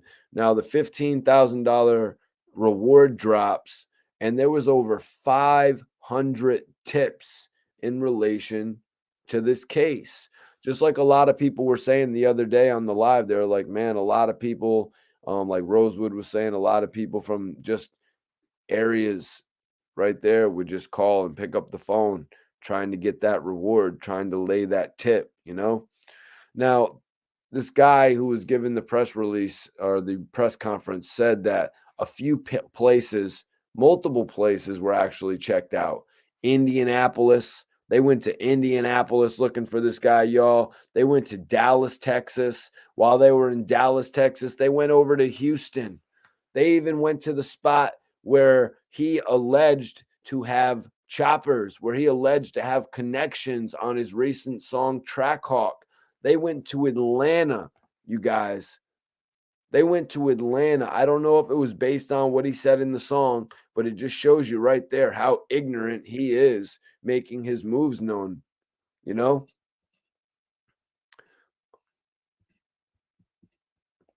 So, and they also went to Hampton, Virginia.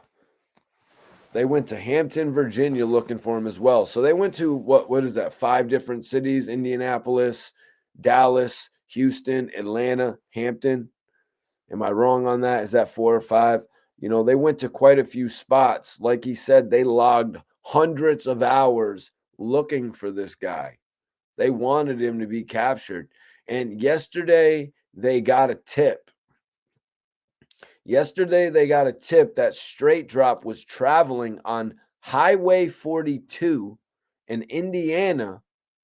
So they contacted the Great Lakes Fugitive Task Force, and with a coordinated effort, they stopped a vehicle as they pulled into a truck stop. Straight Drop was safely taken into custody. Now, a lot of times we'll hear about this shit happening, and then when they actually get pulled over, it's melee. Either the guy will take his own life, or shit'll just get crazy. You know what I mean? But in this case, Straight Drop was taken into custody safely. They noticed a cop. They're on the highway. I've been in this position before. You can ask any of my friends. I'm one of the most paranoid people when it comes to the police. I do not at all want to be around the police whatsoever.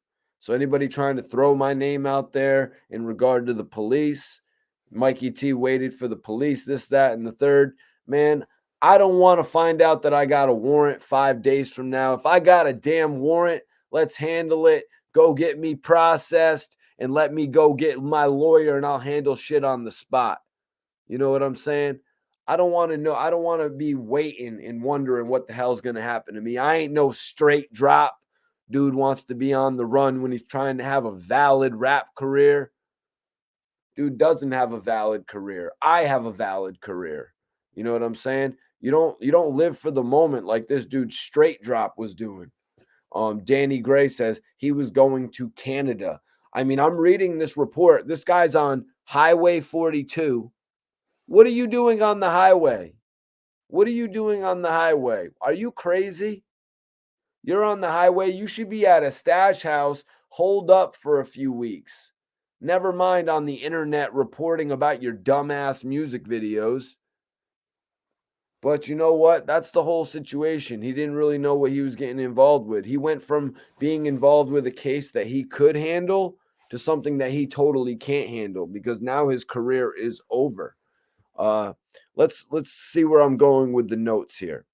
So Straight Drop was taken into custody safely, I was saying, but also they must have noticed a cop behind them or something. They're driving on the highway and they're like, "Yo, let's pull into that truck stop." Now, this is some type of shit I would do to get away from the police. You know what I mean? Anybody out there would more than likely notice a cop and pull into the truck station.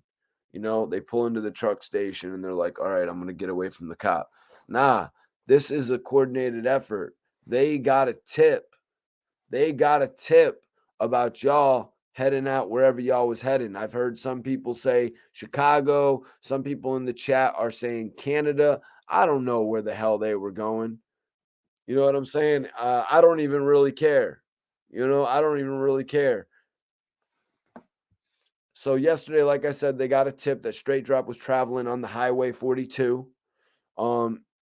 So they contacted the Great Lakes Fugitive Task Force, and with a coordinated effort, they stopped a vehicle as they pulled into a truck stop. Straight Drop was safely taken into custody.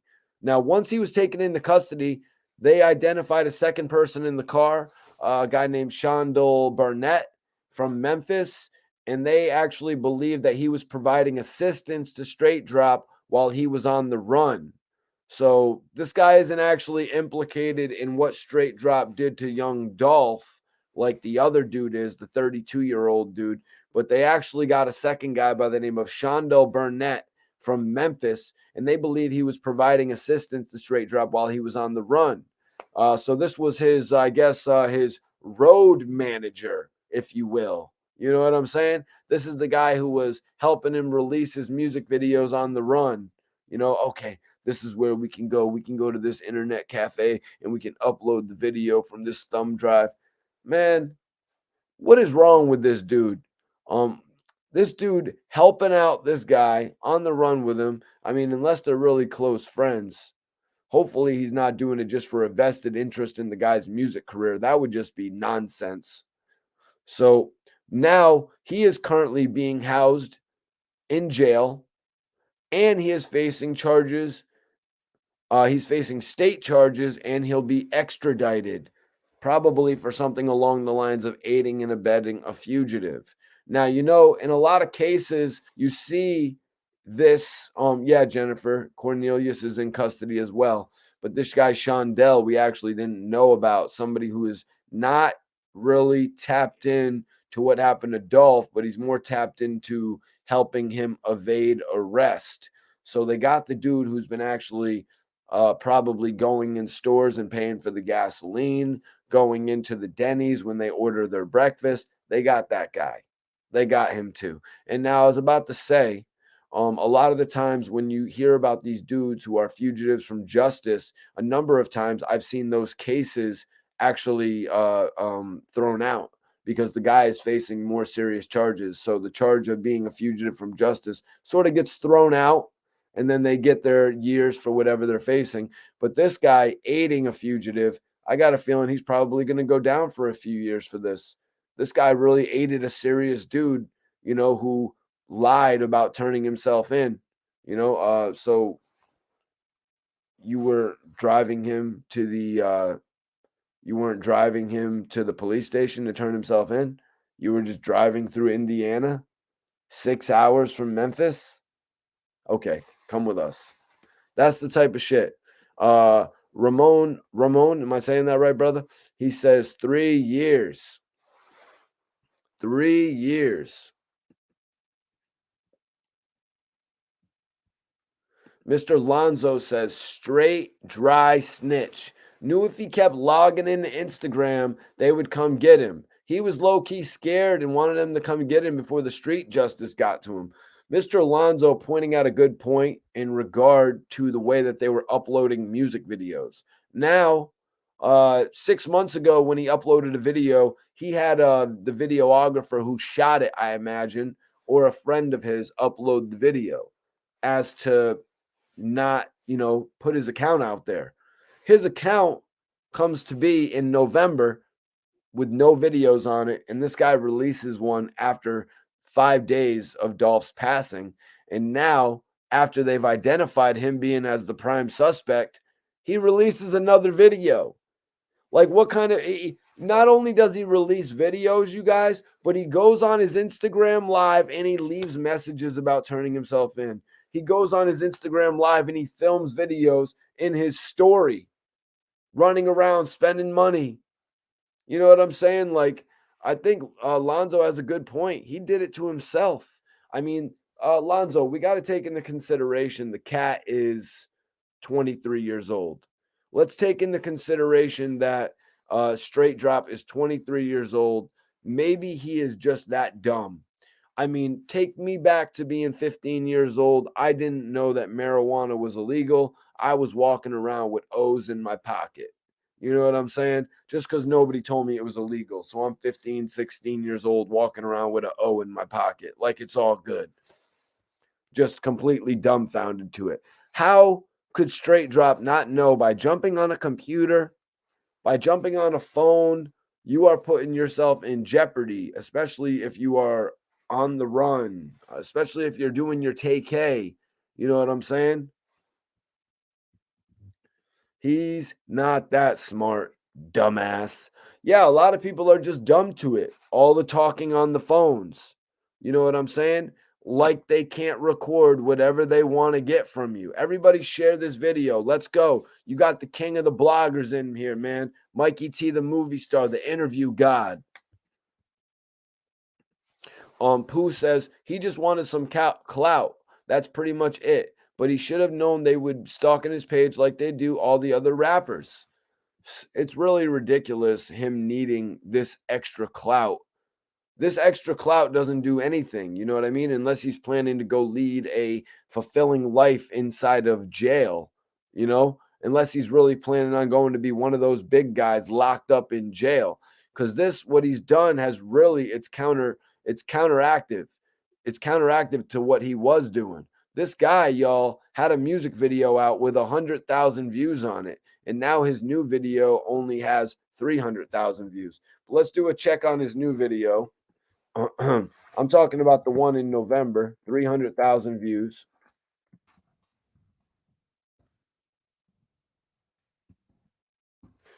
Check out the view. Well, he got 500,000 views in 2 days now. Memo said Memo actually went kind of far. Memo 600 went kind of far. He actually called NBA Youngboy an informant. He said that he is not going to be talking with this dude who just got out of the feds because he's an informant. So let's get back to this young Dolph. So let's get back into this. So as I mentioned, the other guy was identified and he's going to be facing state charges and he'll be extradited. Straight Drop, on the other hand, he was transported to Knox County, Indiana jail. He was booked on a violation of federal supervised release. He went before a judge this morning. He waived his identity hearing and his bond hearing. So he agreed to come back and face federal supervised release charges in Tennessee. He will go before a judge and have an initial appearance. When he is ready to be transported, he will be brought back here to face those charges. Now, I mean, those charges, you see, I mean, getting charged with, violation of federal supervised release, those are the least of his worries, man. Like, it just happens to be that it's in another county or something like that. But these are really the least of his worries. This is what was said about everyone investigating the case. This is what was said about everyone investing the case during the press conference. There are guys on the task force that have ate, slept, and drank this case. They took this very personal. They would come in with no sleep, eyes red from the lack of sleep, not anything else. He made sure to say, it was a guy speaking at this point. You won't find a more committed group of guys. So it just shows you right there, this task force, actually the serious nature in which they took this case, and the fact that young Dolph is beloved in his city. You know what I mean? The fact that the police are taking it like that. So then on Wednesday, we had another public speaker coming in. I think it was the district attorney, and she said on Wednesday, November 17th, 2021. Oh, no, this was an officer. This was the officer, the woman that stepped in before the district attorney. She said on Wednesday, November 17th, 2021, at 12:24 p.m., this woman actually broke down some information from the case that we might not have known. And she said on Wednesday, November 17th, 2021, at 12:24 p.m., Memphis police responded to a shooting at the homemade cookie spot. 36-year-old Dolph was found suffering from multiple gunshot wounds. He was pronounced dead on the scene by the Memphis Fire Department. After an exhausted investigation, 23-year-old Justin Johnson and 32-year-old Cornelius Smith were arrested. Justin Johnson, straight drop, is in jail in connection with the case surrounding young Dolph. Cornelius Smith is in jail as well, facing 4 to 5 charges. So last year, the Memphis police, specifically the homicide unit, handled more than 300 cases, working day in and day out to identify individuals with this type of spirit. The district attorney spoke as well, and she broke down a lot about Straight Drop's past, because there's been a major question as to why Straight Drop was released from prison. Like, why the hell Straight Drop has been let go? You know, they're wondering, why has this guy even been let out when he was sentenced to 5 years? So we're going to get into some of his previous charges. So the district attorney had spoke. She had said this case will be handled in the district attorney's office because of the criminal histories involved in the charged. The case is being assigned to a special division of repeat offenders. As I mentioned, this guy just got out of a case where he got 5 years and he only had to serve 9 months. You know, so they're putting this on the repeat offender list because Straight Drop has actually been involved in multiple cases. So the criminal history of Justin Johnson was brought up, and that is Straight Drop. So listen to this, guys. This guy in July of 2015, at 17 years old, he was charged with an aggravated assault and an aggravated robbery at gunpoint on a woman at an Econo Lodge. He was found delinquent and placed into the Department of Child Services until he was 19. There, the officers filed the transfer request that was denied, and he was placed on a sex offenders list. So in January of 2017, January 31st, actually, he actually shot 3 people at a bowling alley. In February of 2017, he was arrested on that case after the MPD solved it. So January 31st, and then in February, so he didn't last long in that case, either, you guys. He was caught, bagged by the Memphis PD. In May of 2017, he pled guilty to 5 years for that case. And in November of 2017, he asked to be released after 9 months of time in a 5-year sentence. Now, apparently, he was allowed to do this. Apparently, they have some sort of a standard to where if you're even on a list, a sex offender list like he is, that you can still be accepted for this, that you can get another chance. Now, I mean, take into consideration he was technically a minor for that other case.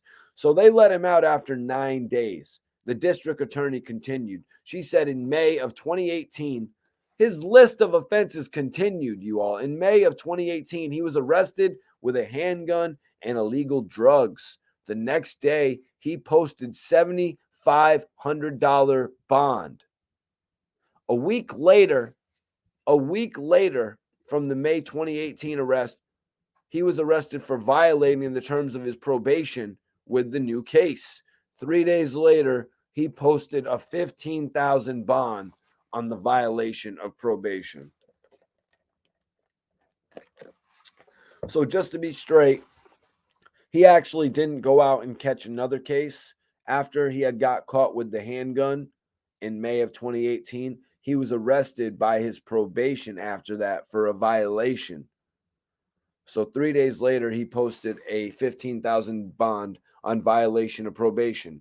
He was then indicted by the feds in July of 2018 on all the gun cases. So this guy just gets let off of everything for his whole young life. He thought he was walking clean, but then he had an open case and the feds were like, yo, we're picking this shit up.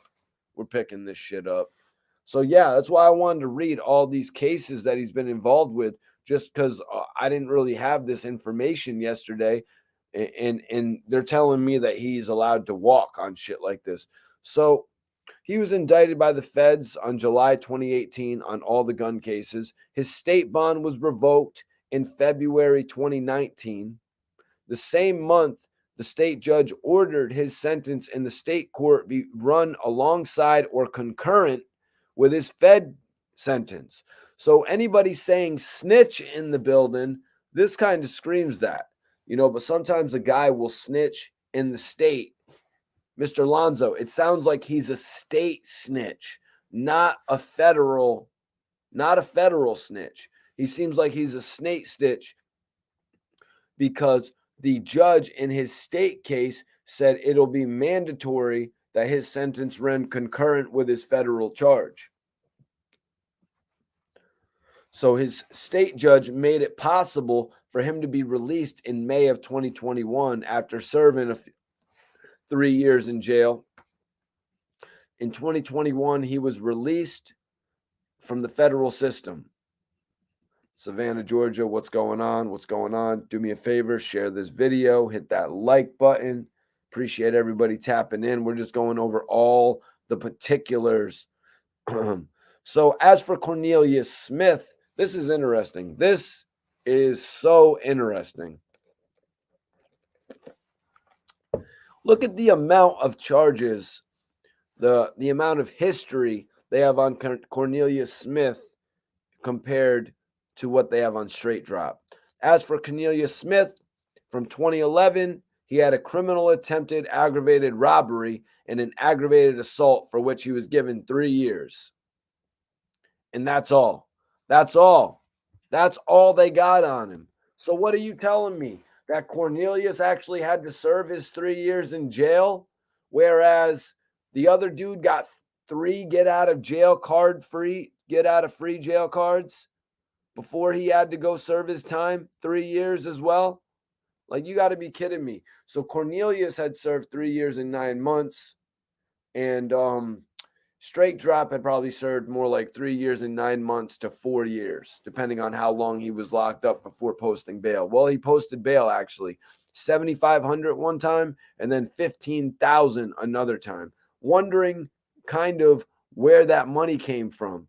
But you know what? After hearing the review of his charges, I could see why PRE wouldn't mess with him. The guy was on a crazy list. You heard me mention what list he's on earlier. I'm not going to keep on repeating things like that. It's pretty gross in nature.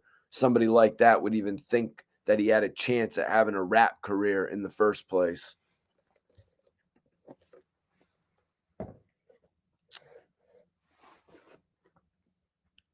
Salute, salute, salute. Appreciate you.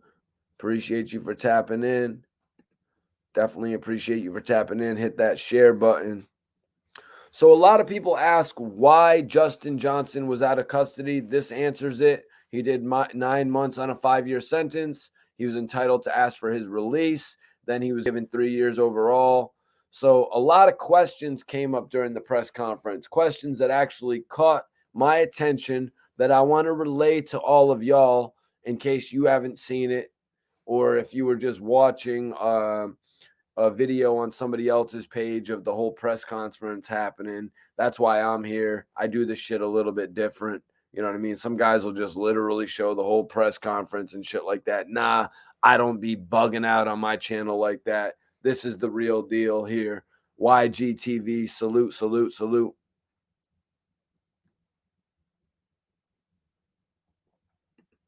Salute. Yeah, Ramon, he has so many charges on his ass from his past.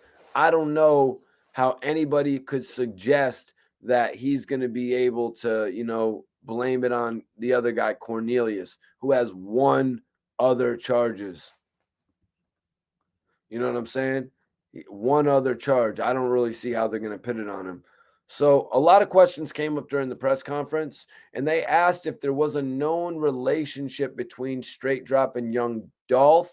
There was enough probable cause to put up the flyer for Straight Drop, and they have enough evidence to make sure he sees his day in court, is what they said. They didn't answer anything in regard to those 2 artists having any type of relationship. So I can't speak on that any further. The only evidence of their relationship that I've heard of or seen is actually the picture where he's standing behind him, and also the instance of Straight Drop having issues with the PRE artist Big Moochie after Dolph had signed him. So those are a couple of the incidents or instances that I see connecting them. There might be a whole lot more to that. We're just gonna have to wait and see as it unfolds.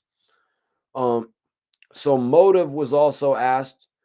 There's no theory on motive, although there are quite a bit of tips, a lot of rumors. You know, everybody on the internet is speculating about this, even before we all knew. I believe I see people saying, "I knew this. I've been commenting on this guy's page since it happened." You know, like a lot of people are really invested in this out of their love for young Dolph. As y'all know, RBH got pretty emotional on the topic the other day. I mean, RBH is a seasoned cat. He's a seasoned artist who's been around for a minute. You know what I'm saying? He's my same age. We're in our early 30s. We've seen the best of the game, but young Dolph is on his list for the new era, man. And a lot of the people that I know feel the same way about Dolph. You know, so motive was asked, but there's no theory on motive. Although the rumors are all over the internet, all types of dumbass rumors that more than likely are not true. You know, kind of disturbing rumors actually when it comes to some people just voicing their opinions. It's like, wow, you should really think before you write things on the internet. So they can't say it's 100%, but there is enough material evidence and to support the case getting to this point. That's what they said in regard to him being guilty. Like they can't say they're not saying it's 100% straight drop. They are not saying that is 100% straight drop, but what they are saying is that they have enough material evidence and support to get to the case to this point, the point where they put out the warrant, the point where they carry out the warrant and arrest him.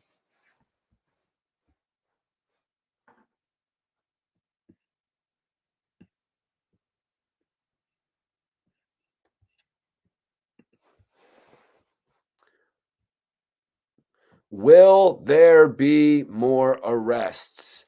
That was another question. Will there be more arrests?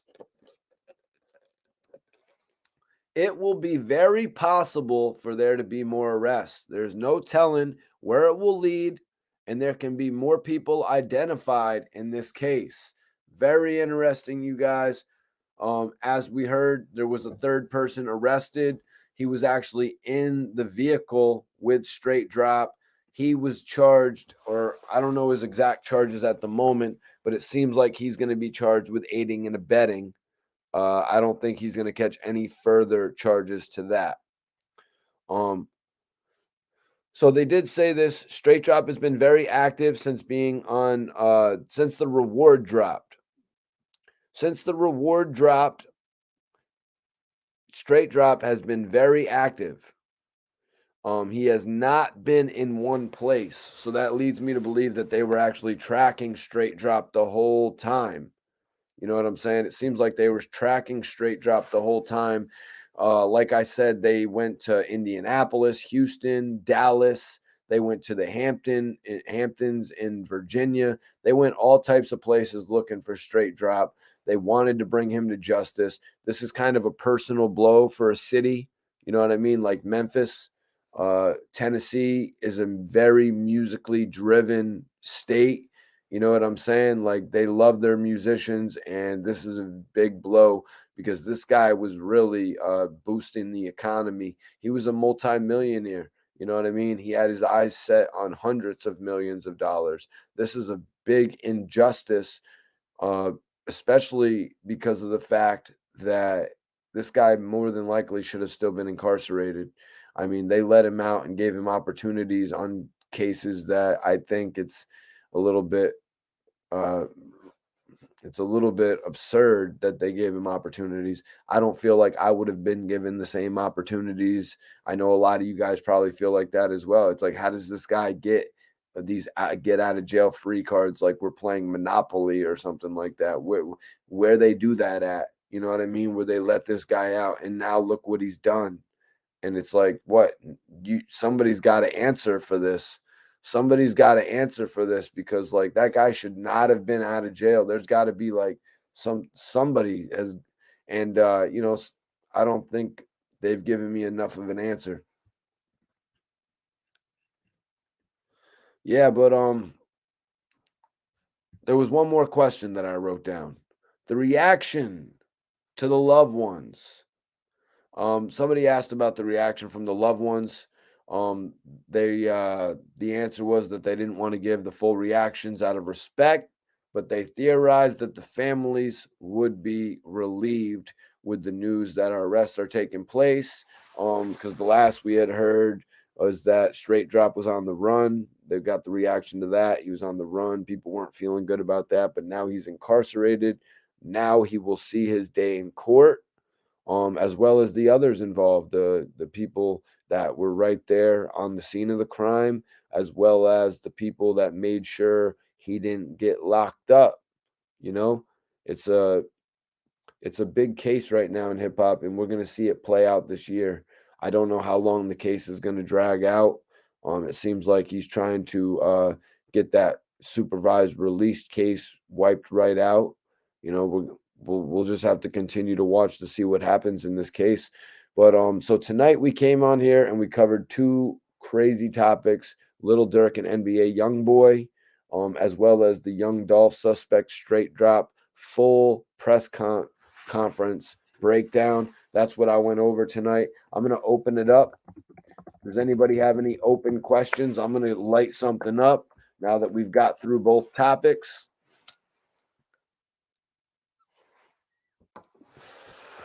What an amazing show.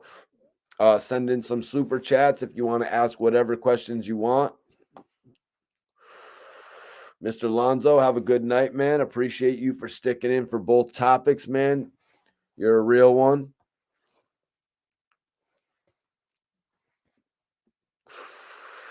Ramon says, can you give me an overview? I was late. If we can get 10 thumbs up in the chat, I'll give you guys an overview on the Little Dirk and NBA Youngboy situation. I did a full lyric breakdown. That's right, you guys. I did a full lyric breakdown from the NBA Youngboy new song.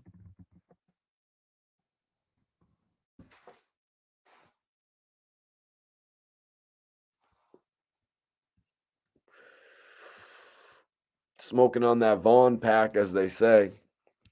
No, that's what they think it is, but it's actually smoking on the O-Block pack. Thumbs up. Hit those thumbs up. Hit those thumbs up if you want me to go back to the first topic, or one super chat will do, you guys. But I'm smoking on this right now. This is what I'm smoking on tonight.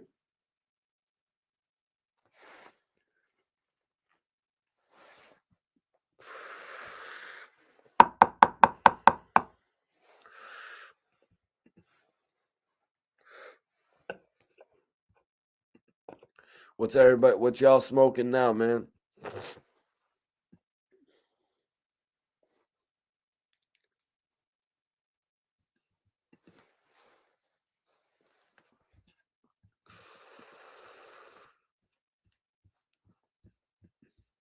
All right, let me bring it back to the top.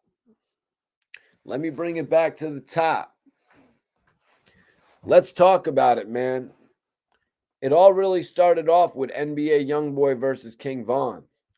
It really started off with King Von trying to get a little bit of leverage off of a bigger star.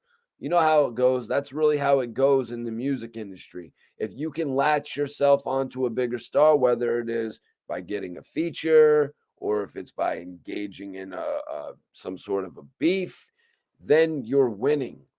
When are you winning? How are you winning? When you're proving consistency, when you're proving that your name can consistently show up. That's what you need to do in order to get your name out there and start circulating. In some artists' case, that's not what they need to do. Some artists, they need to be able to get a record that'll circulate outside of their neighborhood. You know what I'm saying? A lot of artists are using the online tactic, but the real tactic to succeed is to get a record that spins to get a record that becomes well known outside of your neighborhood. You know what I'm saying? King Von did that with Crazy Story. King Von from Chicago had audiences turned up in California, New York, Philadelphia, Connecticut, Boston. He turned the nation, you guys. And that's why prior to his passing, prior to his death, King Von dropped his album, Welcome to O Block. He sold just about 30,000 units. And then he even recalled his beef with NBA Youngboy. He actually made a quote. King Von actually was quoted in saying that it's the internet. They try to make it like that because it's the internet. You feel what I'm saying? This is what Von said prior to his passing about the issues with NBA Youngboy. His girlfriend, Asian Doll, even commented on it, saying, Von has a song with Youngboy. Who's the op? The only op is you. The op is people hating. That's what Asian Doll said. She said that NBA Youngboy and King Von actually had music together. Appreciate you, Phillies, baby. Have a good night. Yeah, you know. So the beef was kind of stalled out. The beef was kind of situated, according to King Von. But there's no telling where emotions are right now. Quando Rondo's career is nearly over. Quando Rondo's career has been severely impacted, and there's no way of telling how NBA Youngboy really feels about that. He's not really going to reveal it. He's not going to say, damn, that was my artist, and they blew him out the water. You know what I mean? They sunk his battleship. NBA Youngboy isn't going to come out with that. Nah, he's going to come out on an aggressive tip, talking about we smoking O-Block pack. Let me get to the response here. So NBA Youngboy set the record off. He set this record off kind of crazy. And he said, this the Squid Gang. O-Block pack get rolled up. Murder what they told us. Atlanta boy get fold up. Atlanta boy get fold up. Bringing up the city of King Von's passing is just a little bit cringe, man. Bringing up the city of where King Von lost his life, it's just a little bit much, man. I mean, you can look at the prior lyric when he said, "Oh, black pack, get rolled up." You know, Little Reese responded to this after Academics went crazy on the internet. Shout out to Academics, Off the Record podcast. He's really doing his thing.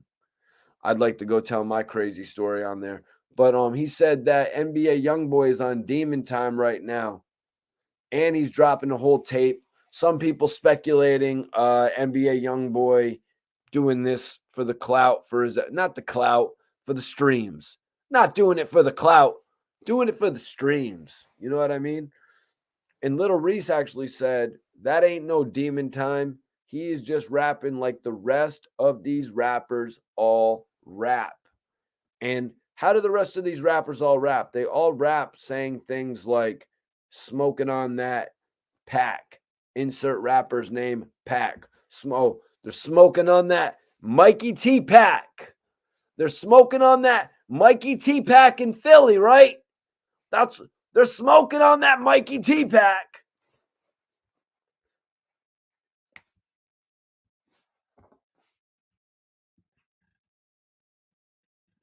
Hell yeah. Appreciate you, Ramon, doing this little quick review for you, my brother, and anybody else who may have tuned in late or tuned in during the Young Dolph Straight Drop press conference coverage.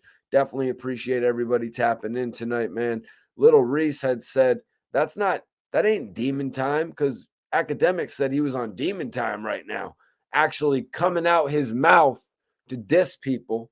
Another couple lyrics I'll read off. I'll read off a couple more lyrics just because that's what we do here on the show. Not affiliated with Genius or anything like that. Not affiliated with anybody. I'm self-made. You know what I mean? I'm self-made. NBA Youngboy said, "Hold on, swing that cutter, hold on. Know it got a kickback. Youngin weighed 100 pounds. No, we can't control that. Run up on me, it's gonna go down. You know what I'm a blow that. Utah with a lot of pounds with me. Where your hoe at?" So NBA Youngboy is straight up repping Utah, but he's also still telling the stories of guys, youngins, weighing 100 pounds, soaking wet, running up on you with that thing.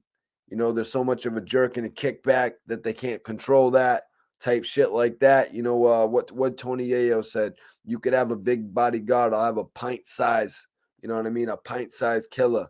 It's been, well known in the rap community that it's not always the big dude, the big security dude that you got to be worried about when it comes to these situations. I mean, look what happened to King Von with Lil Tim.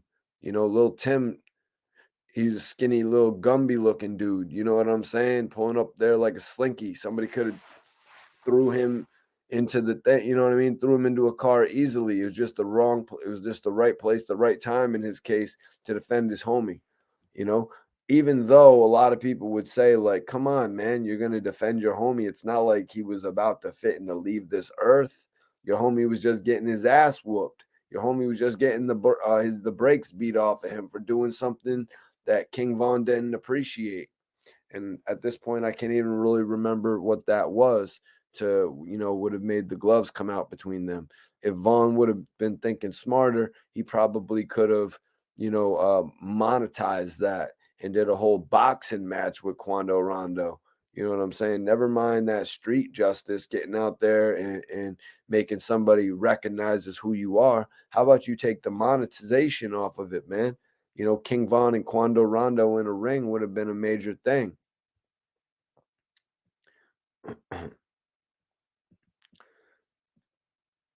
But yeah, so the lyric pretty much was smoke. He's like, this that Squid Game. Take that how you will. Somebody tell me Squid Game. What was that about? I didn't watch it yet. He said, this that Squid Game. Old block pack get rolled up.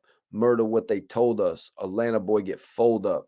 The last part is really what gets me. The part about the Atlanta boy get fold up.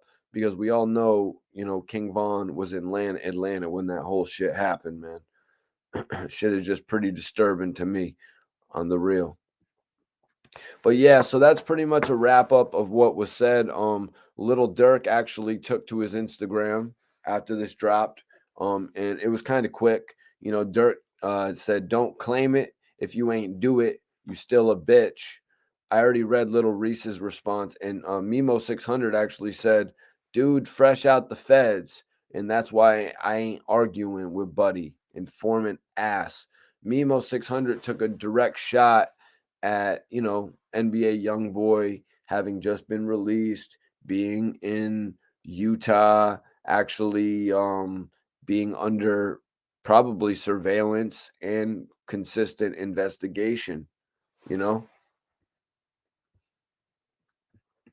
But like what little NBA Youngboy, what NBA Youngboy said was that he's in Utah with the pounds on me.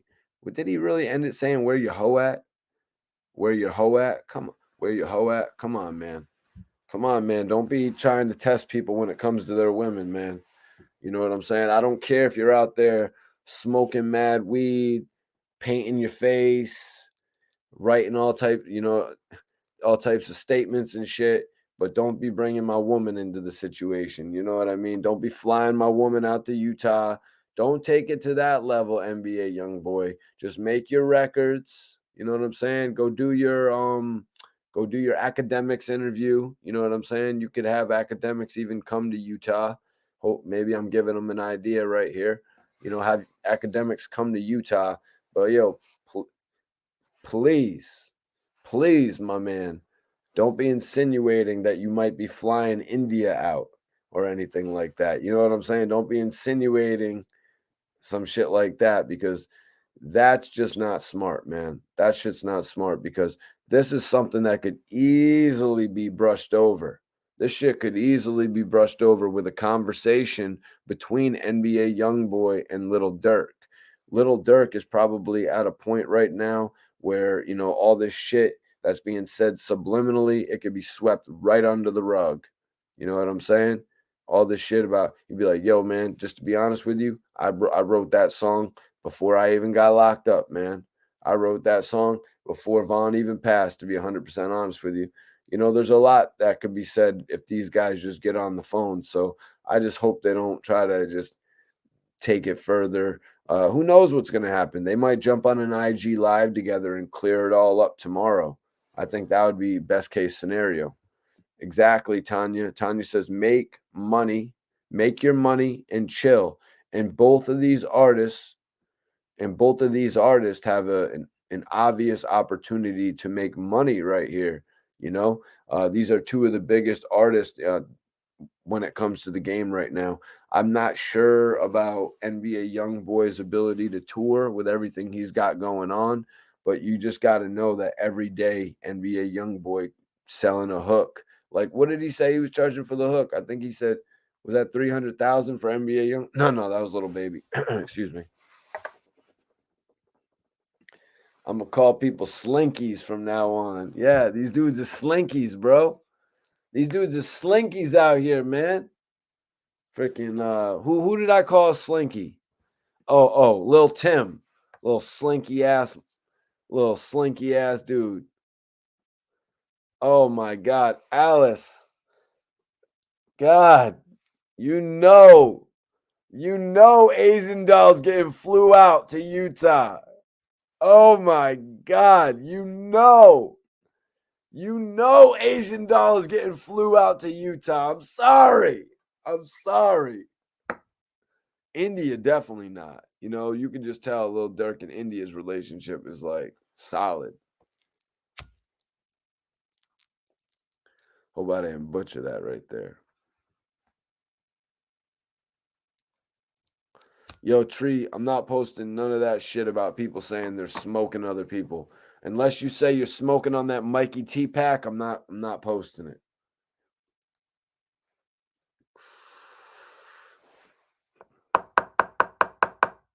I got to roll something up and we got to take some open questions, you guys. This has been a great live tonight, man. I really love the topics. I really was, you know, went in depth with y'all on that press release, man. I took notes. I wanted to come on here and give it to you raw. I don't need to show y'all a video of somebody saying it. I'm clearly capable of coming on here and reporting. One day y'all are going to see me reporting on Revolt. You know what I'm saying? One day y'all are going to see me reporting, you know what I'm saying, on one of them networks and shit. I'm clearly capable of doing it myself. And I'm not after that quick bag. I mean, I do be getting the quick bag, but I'm not after that quick bag. You know, I'm not after that. What is his name? Omni in the Hellcat bag. I'm going to be here tomorrow. I'm going to be here next week. I'm going to be here next year. You know what I'm saying? I've been here since 2009. Some of these dudes only existed for a few of the years in between those portions. So I'm going to open it up. Open questions. Ask Mikey anything. It's not called ask. It's not open questions anymore. It's ask Mikey anything, baby. I like that show concept idea right there.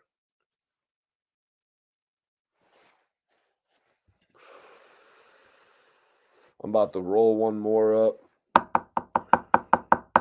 But I'm about to take open questions from y'all. If it's anything involving Little Dirk or NBA Youngboy, King Von, Young Dolph, anything from tonight's show, send it through. Anything I missed. I don't think I missed much, man. I really I'm like I'm like Mark Zuckerberg when it comes to taking notes.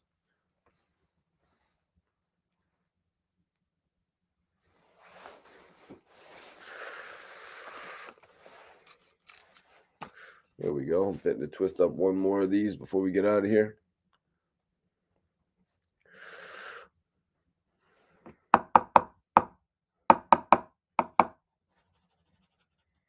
Oh, the Charmaine, are you talking about the $10,000 to $60,000 that was theft as well in the case.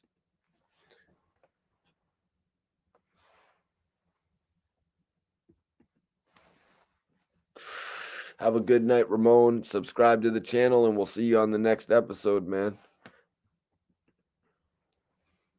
If you're talking about the $10,000 to $60,000 situation, I gotta believe it's something where they knew they could go get a bunch of money.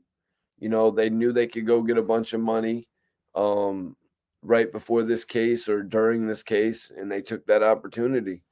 Because you see them flaunting the money now. They'll be flaunting it for a few weeks, or they did flaunt it for a few weeks. They paid for a couple high profile videos, and now look at where it's got them. I don't know what it was they stole. I don't know if it was the jewelry. I don't know if it was a vehicle.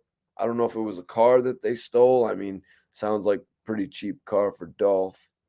But maybe it could be I'm not too sure what it is they stole.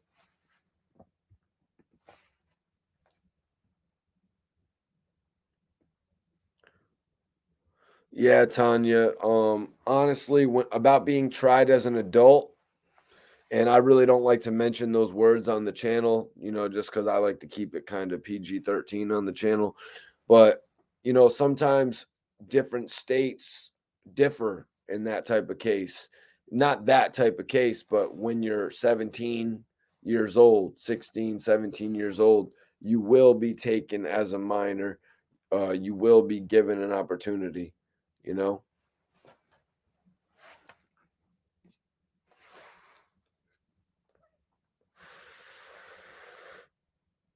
To be tried as a minor. Now here in Connecticut, they were trying 16 years old as an adult back in the day and shit, which is totally ridiculous. Diesel, let me know what you think of the song. I was going through some of the lyrics, man. But let me see. This is open questions. Open questions. Keep it organic. Open questions, y'all. Let's see what y'all got. I'm about to roll something up. See what y'all got for these open questions.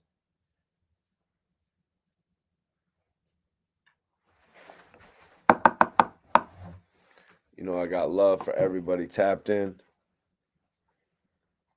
Shout out to Ohio. Ohio is in the building.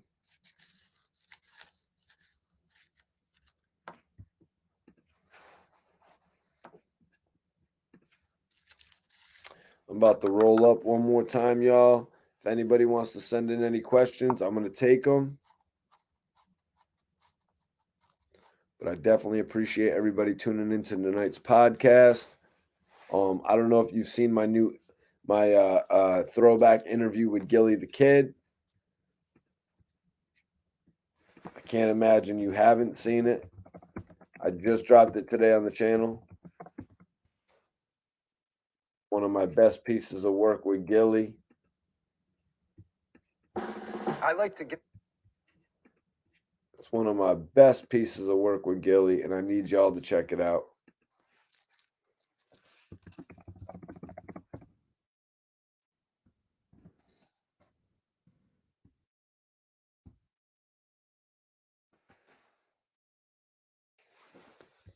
Here it is, you guys. I'm going to pin it up.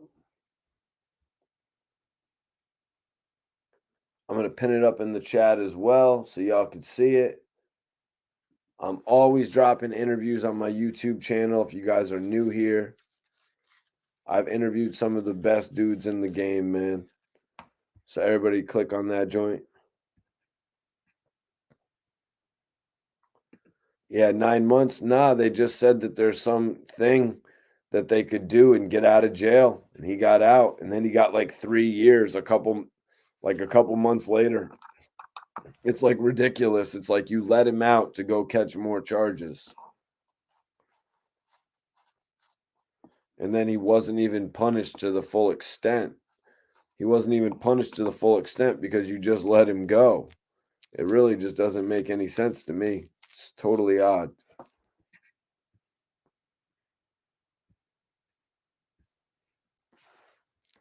Baltimore, LA, what up, man?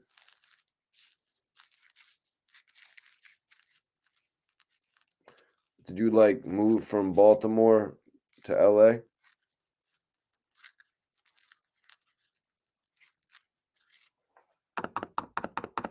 I'm about to roll one more up, you guys. I'm just chilling with y'all for a second. Listen, I want y'all to hit that link that I got pinned. Check out my interview with Gilly. That's our last interview. We did some great shit together in our careers. Really appreciate Gil for giving me the opportunity to interview him and shit.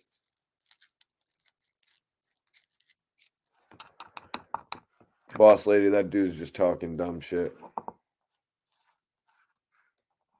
Stuff like that I don't even respond to. This ain't the live video for that.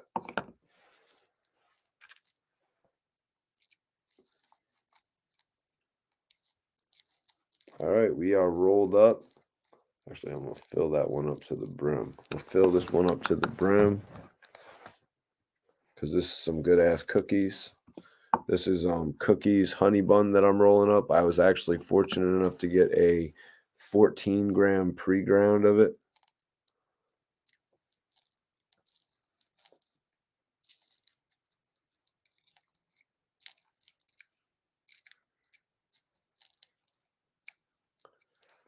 All right.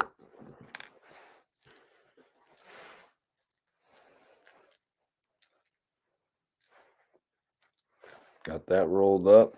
About to smoke this. Guys, anybody have any questions? We're about to get up out of here for the night.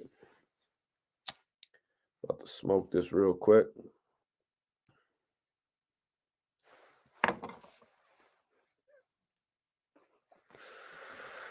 Definitely a dope live tonight, you guys. Really appreciate everybody tapping in, staying in tune with me, man. I am Mikey T, the movie star. If you have not checked out my new interview or my throwback interview with Gilly the Kid, I want you to go check it out right now. But I also want you all to follow me on Instagram if you're not already. So everybody that follows me on Instagram, I will follow back immediately. That's right. I said it. Follow Mikey T for a follow. Everybody that follows me based on this video, I will follow you guys back right now. Let me see what we got going on here.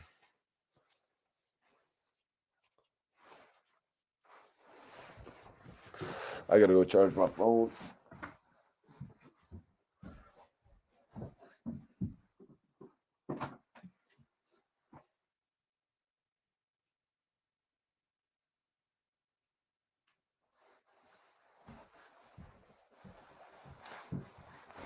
But yeah, everybody that follows me on Instagram, I'll follow you guys back immediately.